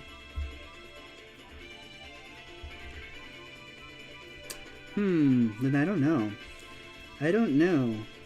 I'm not sure. Because even though I used it, it's definitely not refurbished. So it really it depends. Because it is like barely used. I used it to practice drawing a little and for an online session, a drawing session with a friend. And that was it. That was all I used it for. So they're practically new. So I don't know, we'll see. We will see. Post return, if nobody blesses you, can always lower it after. Yeah, that's true. That's true, yeah. They seem to go anywhere from $250 to $390 based on condition. Well, this one is, I would say, is in like mint condition. I gotta buy that Sophia charm. Well, it'll be up on the shop. In like, about like a month. Realistically. Ah, these charms! There's too many charms here. They keep falling, and they're like. Them there. I got them. I know, but the problem is that they keep falling. But yeah, the basically you just wait till it's on the shop. It'll be like $12 on the shop, and or you can do it for $20 and get your name on the back. A rare Saru licked iPad for sale. I licked it. It's got my DNAs. Anytime I hear refurbished, I think EB Games just repackaged the console without ever cleaning it. That's another thing with refurbished too, right? It's like you don't know what you're gonna get. Sometimes it's good, sometimes you can have issues with it. So it just depends. This one was brand new. when I got it. So it depends. It really depends on what you want. Oi, my PS1 and Saturn were refurbished and still kicking. Yeah, it just depends on luck too, right? Like sometimes make sure you get that warranty if you're getting it refurbished. Warranty. I remember when I traded in my regular PS4 for a PS4 Pro and the people at the counter were like, it's clean? So I guess a clean console is pretty uncommon nowadays. Interesting. Yeah, I have no idea what to price this at. So I guess I'll put it on the Discord. Yeah. And see if anybody wants it. If not, maybe I'll eBay it. I haven't eBayed something in so long, since Whatnot. And I don't know how to fit this into a Whatnot stream. I can't just be like, oh, NES games, Game Boy games, iPad? You know, like, it just seems so random and weird. My PS1 was new, and it's kaput, lol. So maybe I should look into more refurbs. Yeah, dude, I've gone through like 4 PS1s. PS1s were notorious for that. I used to work in a place where they would send us used consoles, and one was filled with roaches. Ew. I heard the PS4 is like a roach motel too. I'm afraid to open mine because when I bought mine, we lived in an apartment, and sometimes we would get roaches because the neighbors were dirty. And that's the problem with an apartment, is that if you can keep the roaches out, like here we have no bugs. That Orkin Home Defense is great. So if you guys have a house and you have bugs, Orkin Home Defense, we have been using it for like 3 years, and we have never seen any bugs inside the house. No bugs inside the house, and I love it like that. But yeah, I'm kind of afraid to open my PS4 because we had bought it when I was living in an apartment, and like I said, we had neighbors who, like, roaches would come through the drains and stuff, regardless of how, you know, fumigating and all that other stuff. So I'm afraid to open it and find like a bunch of dead like roach carcasses. Go on Whatnot and have the iPad bundle as the prize purchase. You think so? You think that would work? Maybe I could do that, huh? Maybe I shall. Like a buy it now and Whatnot, right? Maybe we could do that. Maybe we can put it on Whatnot as a buy it now item. Yeah. So maybe I will put this on the Discord. But I mean, like, most people who are on our Discord come here, so they already know. I would think. So maybe I'll just go straight to the Whatnot. We can think about it later. Yeah, we'll think about it. Have it on display in the background. People are like, what is that? Is that an iPad? I bought a pawn shop PS4. When mine died, got it open. It ran super hot. I opened it up, and it was full of tiny roaches. Ah, gross! I wonder if I should open this one up. I'm afraid to. Where is it? It's right here. I feel like there might be a bunch of dead roaches in it from our last apartment. That's what I fear. That is my fear. I hate roaches. I had a roach crawl into my ear after the Northridge quake, and it was traumatizing. I still don't hear right from this ear because they had to like pump the roach out, and only half of it came out, so they have to do it again. It was the most painful experience. It was horrible. It was horrible. But yeah, after the Northridge quake, the roaches went absolutely crazy, and one crawled into my ear, and my biological mother had the brilliant idea of sleeping in the bed cubby. So we lived in like a building that was built in like 1900 or 1902 or something like that, right? It was built a gazillion years ago, and so they had bed cubbies where like the beds like roll in because they had those frames that with the tires, like super ancient times, right? And so the rollout bed came out of the bed cubby, and she made us sleep in the bed cubby after the earthquake because she said she thought in her head that would be the safest place, even though that if an earthquake hit, we would be buried alive in it. But that was her brilliant thinking. And so we crawled into the bed cubby. This was the morning right after the quake, and a roach crawled into my ear, and he was alive. So whenever he would move, I would hear it real loud. And roaches, I never knew, make a really loud, high-pitched hissing noise. Or its legs were... It was making like a high-pitched hissing noise in my ear. And it was alive and wedged inside. And I couldn't reach into it with my finger. It was in my eardrum. So whenever it moved, I would hear... like really, really loud. It was the loudest sound I've ever heard in my life. So we went to a not a hospital. We went to like an emergency care nearby, and they wouldn't help. They didn't want to help us because we didn't have insurance. I didn't have insurance specifically, because I didn't have insurance. I was like 10 or 11 at the time, and the doctor took pity on my situation because he saw that I was like literally suffering, right? Like I was sitting like just like holding my head like the whole time. I'm just sitting there like this because the roach is like moving, right? So I'm like swaying back and forth, and at some points like it would get so bad that I'd just start banging the back of my head up against the wall, right? Like I'd start banging it like really hard. And so the doctor was like, all right, we'll see him. So they took me in, and they basically, it looked like, I don't know what it was, like a douche for your ear. It was like a pint of water. He pumped a pint of water into my ear, and it literally felt like my head was gonna explode, right? Like the pressure was so hard. And when they let the water out, there was a tray right here, and all the water like spilled out, and only half of the cockroach came out. And so like I'm in tears at this point, right? Because like the pain and the pressure is so much. And the doctor was like, we have to do it again. And I just remember like my eyes welling up really, really bad, right? Because I just didn't want to. And he did again. The other half of the roach came out. But after that, my hearing has never been... This ear, like my hearing in this ear is not good. Like this ear is normal. This one is always like, I always feel like it's plugged since that incident. My favorite Sunsoft game is Fester's Quest, Astra Superstars. Says Blue Mania. Welcome, Blue Mania. That's the music we're playing right now. We're playing, whatchamacallit.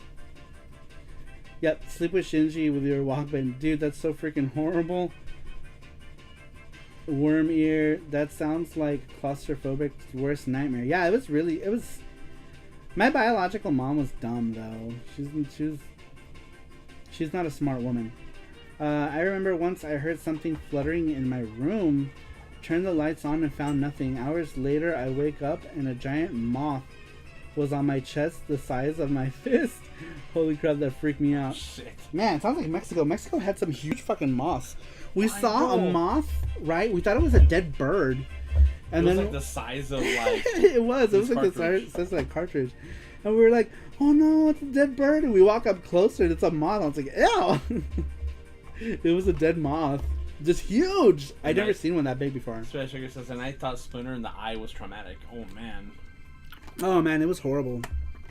I'm so glad that the doctor like took pity on me because he was almost not going to treat me because my mom didn't have any kind of insurance for me. Because that's just how it was. I did have, I don't know what I think I had some sort of insurance. I did get medical treatment before, and then like after my sister was born, I was kind of like the child that got put on the back burner. So, which is understandable, right? Like if you only have the resources to take care of one child, take care of the youngest child. And so that was my sister. My sister thankfully is old enough not to remember any of those kinds of things, but she's also old enough to figure out why I don't like my biological mother. Sorry, you saw Mothra. Yeah, that thing was fucking... We thought it was a bird. Yeah. We were like, oh no, birdie.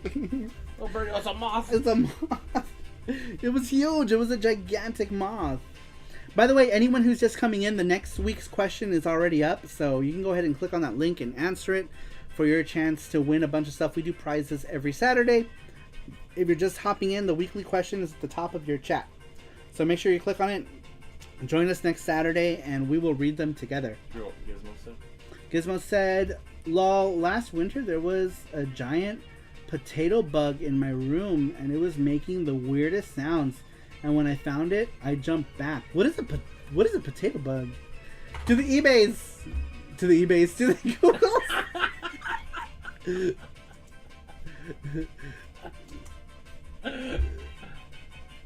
Holy. How big is it, Colorado potato bug. Which one is this? Is it? Which one is it? This one. Ew. It looks kind of like an ant. Like a really big ant. It looks disgusting. Ew. It looks so wet. It looks so moist. It looks so moist. This bug is moist. Which one is it though? I see like two of them. No, this is different. Those other ones are kind of cute. Beetle. Oh, there's a beetle. Okay. Beetles are alright. That's gross. They're kind of cute. I'm sure eBay sells potato bugs. They probably do. Bro, he had muscles. Oh no. Yeah, they look huge. Yeah, I would be grossed out seeing that in my room. Sorry, you saw Mothra, says I'm a gamer. Yeah, it was a giant freaking bug. It's crazy how big bugs get. Nowadays, ER can't turn you away even without insurance. Yeah, this was, I don't know what, this was like in 1991 or 92. I don't know, whenever the Northridge quake happened. It was the day after, the morning of, actually. Potato bug is going for $15 on eBay. Hey, Saru, ever seen how scary those giant Japanese hornets are? I haven't seen one. Socket! Sockets, welcome! Did I make it? Just barely, Sockets. How you doing? Sockets, run away! We're talking about gross bugs. Disgusting bugs. I'll never forget the time I saw a spider eating out of a bird's head in Australia. And it was like a bird, like a small bird got caught in like the web of this spider. And this spider is just like looming over this bird. And it's just like just like eating out of its head. And the bird's like, he dead. He dead. Buggy stream. I am on vacation in Ocean City. I've seen gross stuff already. Australia has the scariest stuff. Yeah. I was there, when I first went there, I didn't see anything weird. Except for snakes. Like, I saw snakes, and I saw the really big, like, Charlie spider, which I guess are harmless, but the first time I saw it, it kind of freaked me out. But other than that, I didn't see anything too crazy. After I moved there, though, I started seeing, like, all the crazy, like, critters. But, I mean, I guess it's par for the course in Australia. But though where I lived, I didn't really see anything crazy other than the really big spiders that were harmless. But other than that, I didn't really see, like, anything that was, like, poisonous or anything crazy. But when I went to Brisbane is where all the crazy bugs are.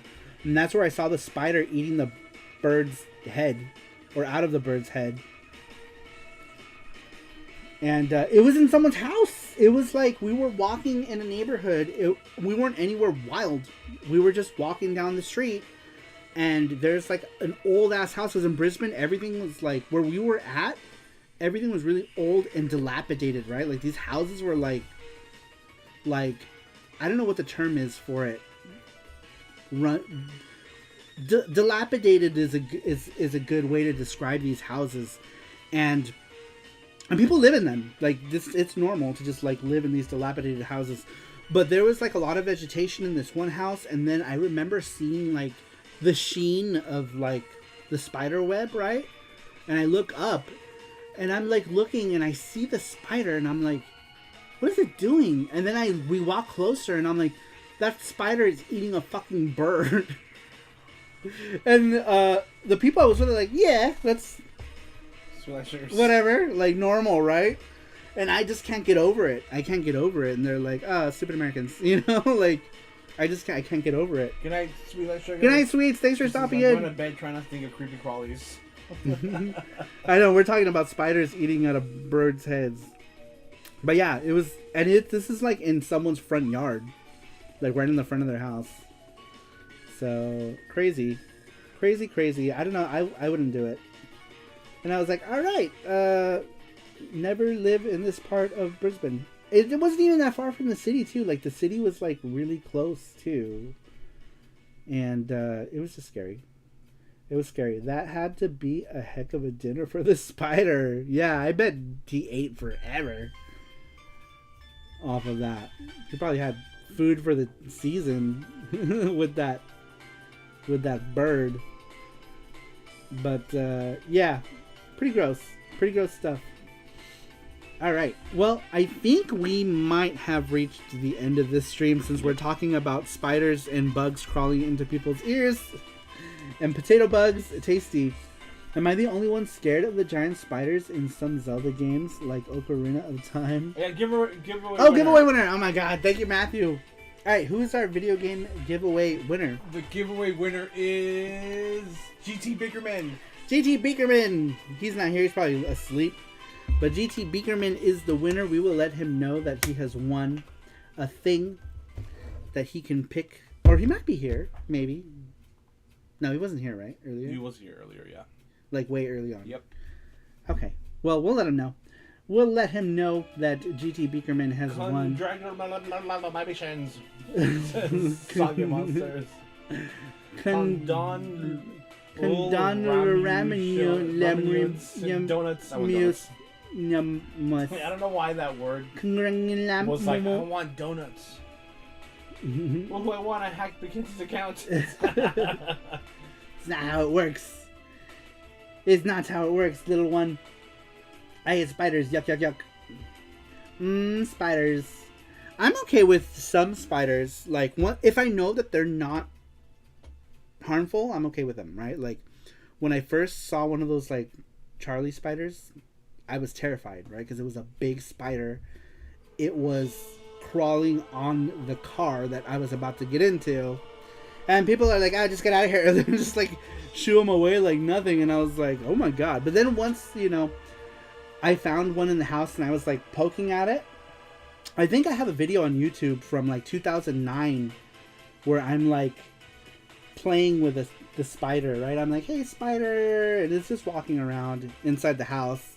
And I remember because, like, Beck was like, what are you doing? Like, there's a spider. And she's like, oh. And she just, like, lays back down and go to sleep. Yeah. There were spiders. But if I know it's harmless, it's fine. Like tarantulas. Like, at least the ones at the pet store, Like, we got to play with them and, like, you can hold them. And they're, like, fuzzy and calm and they're just really docile, so like holding them it's fine. And they feel kind of heavy and light at the same time, right? Like they'll like walk on you really slowly and they'll put their body down and then they feel kind of heavy, but they pick themselves up pretty good when they start walking on you and they don't feel so heavy anymore. But you have to be fragile with them because they're very delicate. Like if you drop a tarantula, it could die easily. So they're pretty fragile and they're very docile. I'm scared of hornets. I remember once 2 hornets were just outside my car. Both of them kept banging on the window. I was like, get away. That would be terrifying. I would be scared of them too. I've only ever been bit by a bee once, but I've never been like bit by spiders or anything. Mosquitoes recently in Mexico. Okay, Japan Video Games, welcome. He says, hey, DJ and Jesse, welcome back from Mexico. Thank you. We want to go back. We want to go back tomorrow. We're going back to Mexico tomorrow. Just cuz. No, we're not. We have too much to do. We got to do Print Club. Oh, Print Club! Oh, yeah. Who won? Should we close it? We should close Print Club. Yeah, we should close it, yeah. Let's close Print Club right now for this vote. Let's close voting for Print Club. Lots of tacos. Oh my god, we ate more tacos than anything. I think I've eaten more tacos in this Mexico trip than I have my entire life. We ate tacos all the time. But there's so many different flavors of tacos and kinds of tacos and different ways that people cook tacos. Different things that you can put inside of tacos. Tacos is really like a magical food. It's a magical food that I never knew how versatile it was until we went to Mexico. We had, like, what do we have? Tacos de chicharrón from Monterrey. We had all kind of taco al pastor. We had tacos de alambre. Bistec. We had tacos de bistec con nopal. Like we had like everything. We need some more tacos. La comida. And no bird eating spiders in New Zealand. I'm sure there's somewhere in New Zealand a bird is eating a spider. Taco de caballo. Tacos de caballo. And Taco de, what is that? De trompo? Did we have? I don't think so. The trompo. Trompo nose? I don't know if we did. Trompo. If that's like weird parts, I haven't had any weird parts in my tacos. The only tacos I've had were like, I didn't have any when we were in Mexico, like taco de lengua and taco de cabeza. I've only ever had that in LA, so I think I need to see how it is in Mexico. It's probably better. People say that if you go to a good place, tongue tacos are very tender. No, we hardly have any spiders at all, and no snakes either. Mostly just birds. Oh man, Bird. yeah. The first things I saw in Australia were spiders and snakes. A snake went by my leg, and I remember the person I was with is like, snake, snake, snake, snake. And I'm like looking at it like, what the fuck are you trying to tell me? Like, where is this? And the snake is like slithering by my legs. And then I look down, and I see the snake is like moving around, and I'm like, I'm not moving because I don't know if it's like, I don't know shit about snakes. And it was the size of my arm, so I was like, it might be venomous. So I did not move. Keep the chat moving, guys. So Saru keeps streaming for another hour. I know. If we keep bringing up subjects, I always do that. I was supposed to end it like half an hour ago. Then we start talking. There's always highlight of your travel. There is always a highlight of your travel streams. The funniest moment was the drunk guy and the white lady proposing to Jesse. Oh yeah. Oh my gosh. Yeah, that was a crazy, crazy night. Super crazy night. It was so fun though. Super fun. I wouldn't trade any of that for those experiences for the world. Well, except the guy groping me. I didn't like that. He got too friendly with me. I felt molested. I didn't like that. I had the sex. Yeah, that was disturbing. That was disturbing. I didn't like that. But most of the trip was really cool. I liked... The food was crazy, man. Food was crazy. It was great. I totally want to... Did he really grope you? Yes! He groped me. And not just like a quick squeeze. Like a squeeze and a pull. And I'm like, ah... That's when I pulled away from him. I'm like, no. You're drunk. And, grope him back. Assert dominance. Ew! Yeah, it was gross. Super gross. Yeah, he totally groped me. Totally groped me. Assert dominance. Oh my god, escándalo. But... I noticed that like that's a thing in Mexico. People get drunk and they get very touchy. They do. Touchy is a thing that happens when you drink in Mexico. Apparently, it's completely normal. He roped you once. He saw your eyes. At this moment, Sarah knew something was wrong. Yeah, we left pretty much shortly after that incident. I ran. Yeah, we left very shortly after that. And then we were gonna get a hamburger, and then the guy was coming. We're like, let's go, Yep. let's go. And then we left. And then came back for the hamburger. Like, I don't know, 5 minutes later maybe? Yeah. We went back and got our hamburger. But, yeah. I don't know this streamer who you guys are, but my favorite Sunsoft game is Wakuwaku 7. Yes! Yes! Wakuwaku 7 is one of my favorites. What's up, Psycho Josh? Welcome, Psycho Josh. But yeah, that was our question we did. Every week we do a question like this. And we put it up on the chat. So next week's question is what games you would have wanted to see on the Mega Drive. This week's, we got 18 answers this week, which was pretty cool. But yes, Wakuwaku 7, definitely a good one. Though the Saturn port, we did talk about the Saturn port of Wakuwaku 7. Not exactly the best port. But back in the day when I was a 16, 17-year-old kid, this was pretty awesome. Yeah, it would have been like 17, maybe 18 by this point. But it was still cool to have. It just wasn't like the arcade experience. And I feel like it could have very easily been the arcade experience with the RAM cart capabilities, but unfortunately it wasn't. Though, thankfully, I did eventually get an MVS copy of Wakuwaku 7, which is very cool. I just need to get a cool like box for it at some point for my Wakuwaku 7. But yes, the 3 fighting games for the that Sunsoft put out. Where is my actual Wakuwaku 7? Wakuwaku 7, where are you? I see you, boy. Enjoy all. Thanks for the stream. Take care, everyone. Good night, Cassius. We're about to end soon. Yeah, we're gonna end this soon. after like 3 more goodbyes. I know. We're gonna end it soon. We're gonna end it. We promise. And then we never do.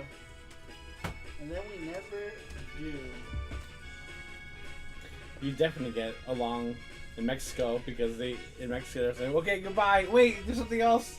2 hours later. I know. The long goodbyes. I hate that. Growing up, my parents like, we're leaving, okay, and then like an hour we're just standing outside, nothing. 2 hours later, here are the Sunsoft fighting games. The first one to come out was Galaxy Fight. Right? Galaxy Fight was the first one in the Sunsoft fighting games. And it was okay. And then Wakuwaku 7 came out, and this was freaking amazing. And then Astra Superstars came out, and this one was really good as well. I absolutely love Astra Superstars. It is very good. Very, very good. A lot of fun.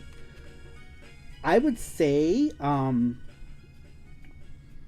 don't know. I think Astra Superstars is probably my favorite, but this one is really, really neck and neck with it. But Galaxy Fight is bleh. This one is the Neo Geo Cd version of it.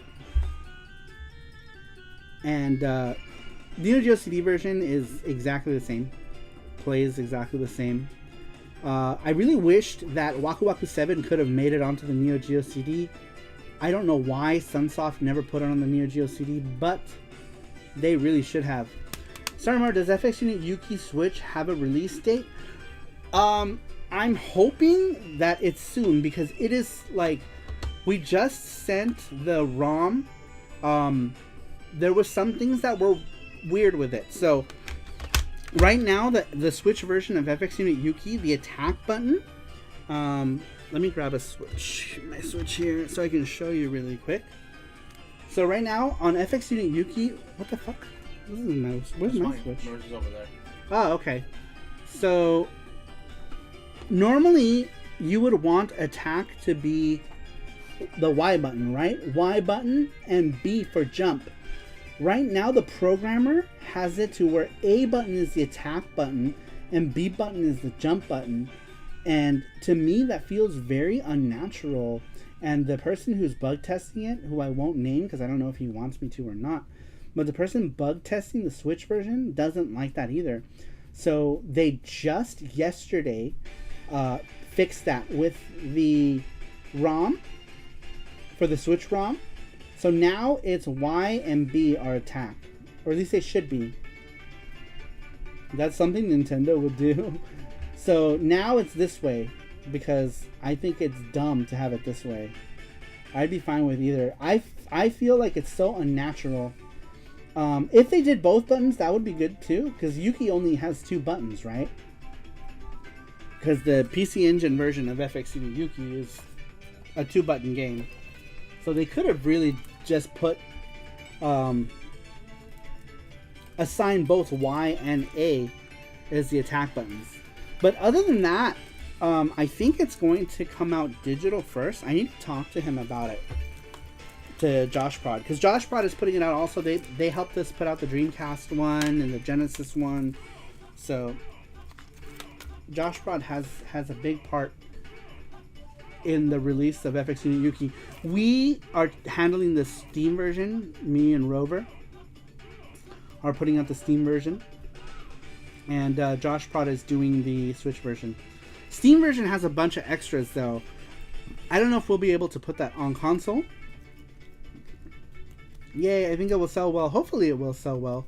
But yes, if you're new here, me and my team put together this game. It's called FX Unit Yuki. Cerulean was just asking about the Switch version of it, which should be coming very soon. I know digital will be coming very soon, but I know he wants to do like some sort of physical thing. I just don't know how we're gonna, what kind of arrangement we're gonna work out with that. But we'll see, cause like there's gonna be an issue. Oh, neat, super neat. I'll check that out. I'm working on my own video game as well. It's called Giga Maidens. Oh, I think I saw something on. Are you on Twitter? Did I see something on Twitter about that? Let me see. Maybe I'm thinking of something else. But I think I saw something on Twitter. Keep us updated on it, Josh. Give me 1 second. Let me go to. Giga Maidens, eh? That's really good. Let me see.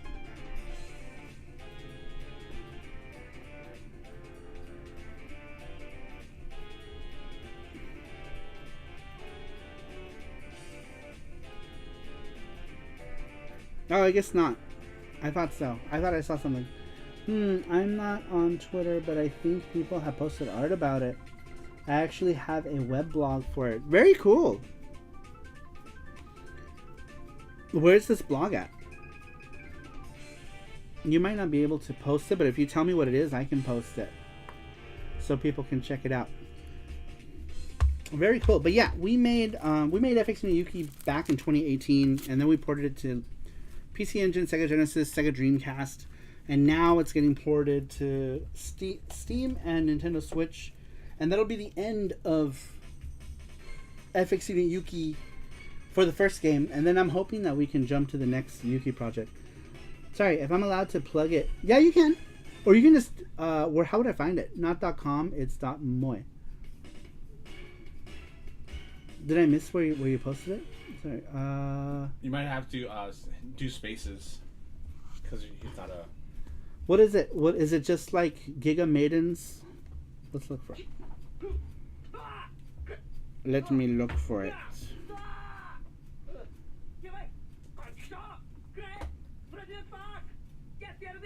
You can change this.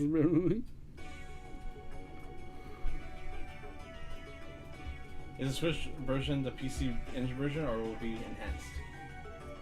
It will be the Dreamcast version. Oh, it won't. Psycho Josh, it won't link it because you're not a mod. So yeah, YouTube doesn't allow it. So. It'll show it for you, but not for us. Here, I'll make you a mod, and then I can just mod you after you post it. How about that? How do I do this? Hold on. Give me 1 quick second.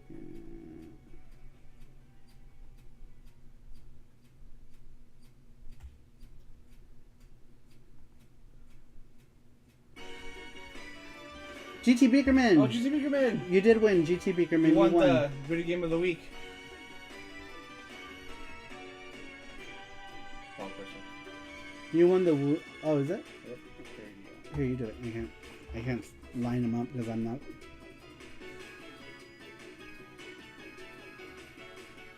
All right. Okay. Psycho Josh, you can add it now. Yep, you can drop it now. I finally am Mr. FPGA. It's so good. I barely even play with my Mr. It's cool, but I don't know. I feel like There we go. No, nothing's showing up.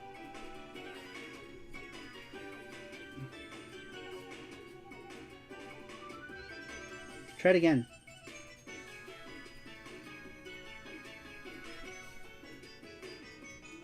I guess not. There's a lot of reading material, but it's all okay. That's weird. I wonder where it's on linear. There it is. There it is. Go ahead and open that.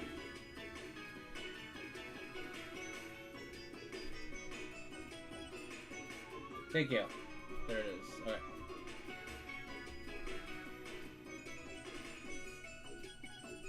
Okay, go journal.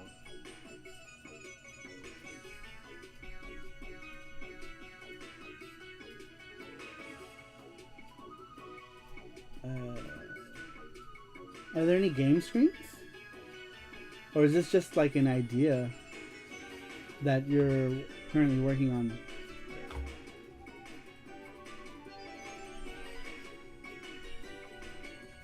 Oh, here we go. That's just music. There's gameplay footage. It's very unfinished though. Nice! Where did we see that? Nope, that's music. That is music. Music is on his page too.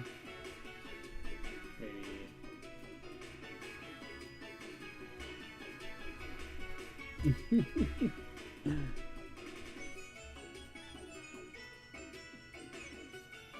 Trying to find footage of it.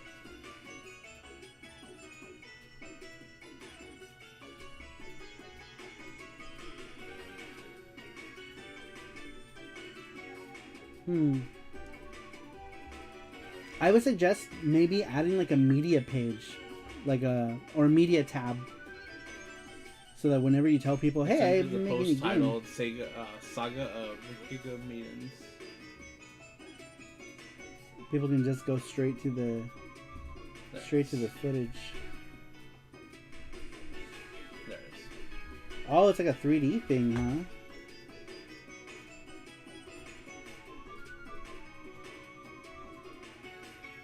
That's cool.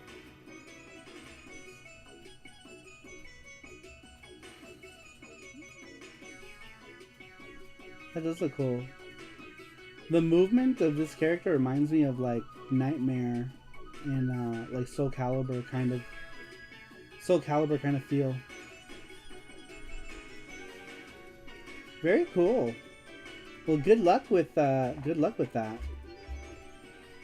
Hopefully it goes smoothly for you. I'm liking the idea of Giga Maiden's hot anime chicks. I always have room on my shelf for hot anime chicks in a fighting game. Now, in case you haven't noticed, the concept of the game is that all the characters are giant women. Yeah, I kind of got that from from the background of this video. But very cool. Very neat. Very neat. Alright, did I miss stuff? I did. Where no sweet is sweet like sugar went to bed. Yeah, because he just said sweet. I think Alchemist was just joking around. Oh, okay. The PC Engine FPGA core is perfect. I guess maybe if you haven't played too many games, you might think that. But I actually ran into a lot of problems with PC Engine games. Like Choaniki has some sound issues. I had issues with Popful Mail as well. What else did I have issues? Mainly the issues that I had were like music issues with a lot of games. Like a lot of games, like the music timing was weird on them. But I guess that's kind of hard, right? Like sometimes like PC Engine or anything that's like Redbook audio can kind of have issues. So I think with the Mister, it's just like most things that have those like little bugs with Redbook audio. Thank you, Psycho Josh. She said thanks. I'll follow you guys in your game too. Nice. Yeah, if you just go to sarumar.com, you can, or fxunituki.com, either one, you can check it out. But yeah, we're putting our game out on more things now, and hopefully we can start on the development of the next Yuki related project, because I think it's time. It's time for more Yukis.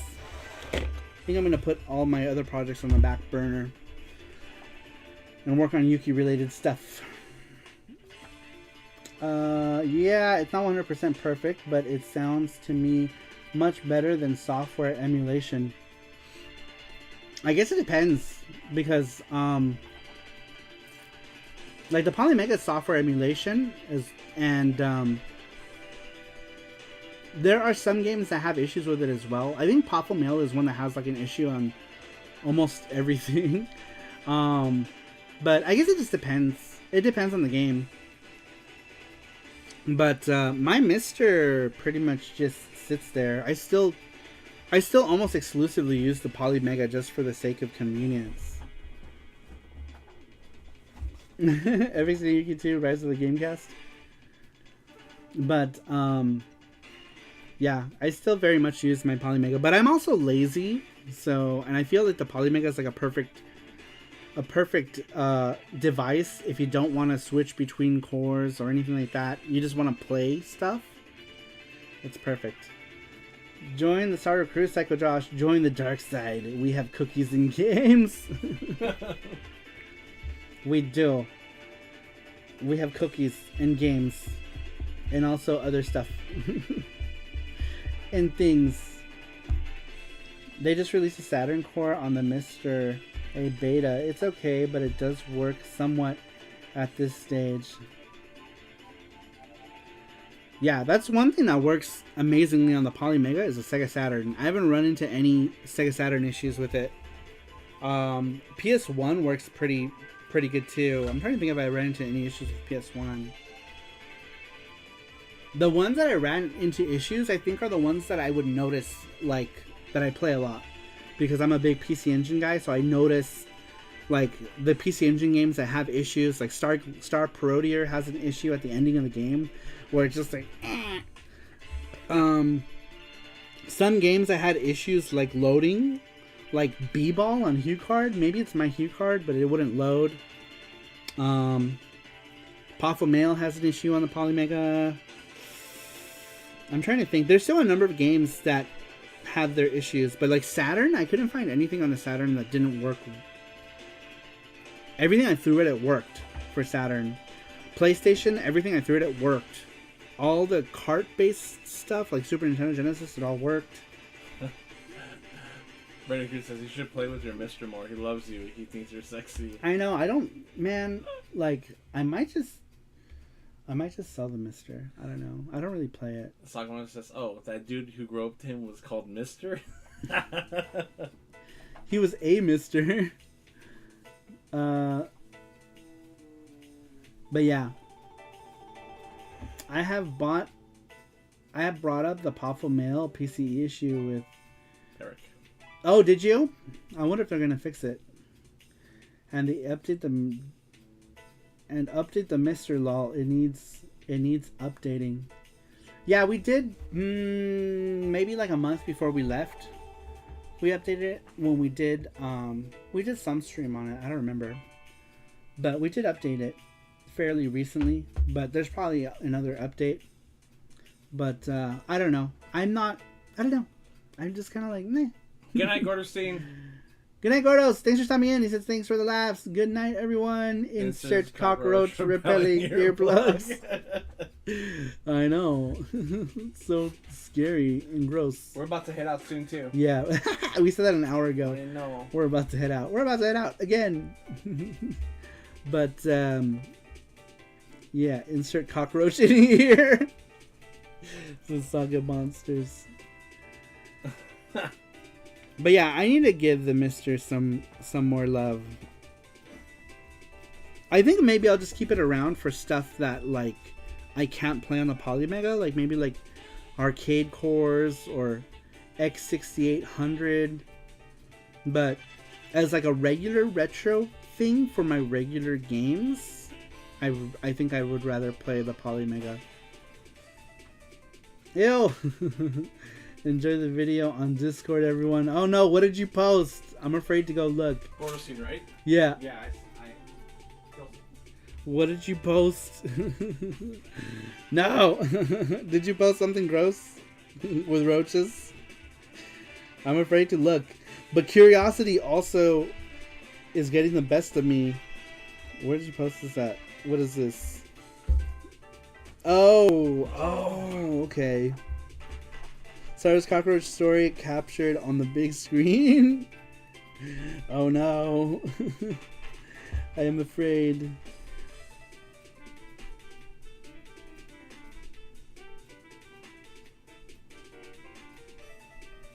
Ew. Ew. Gross.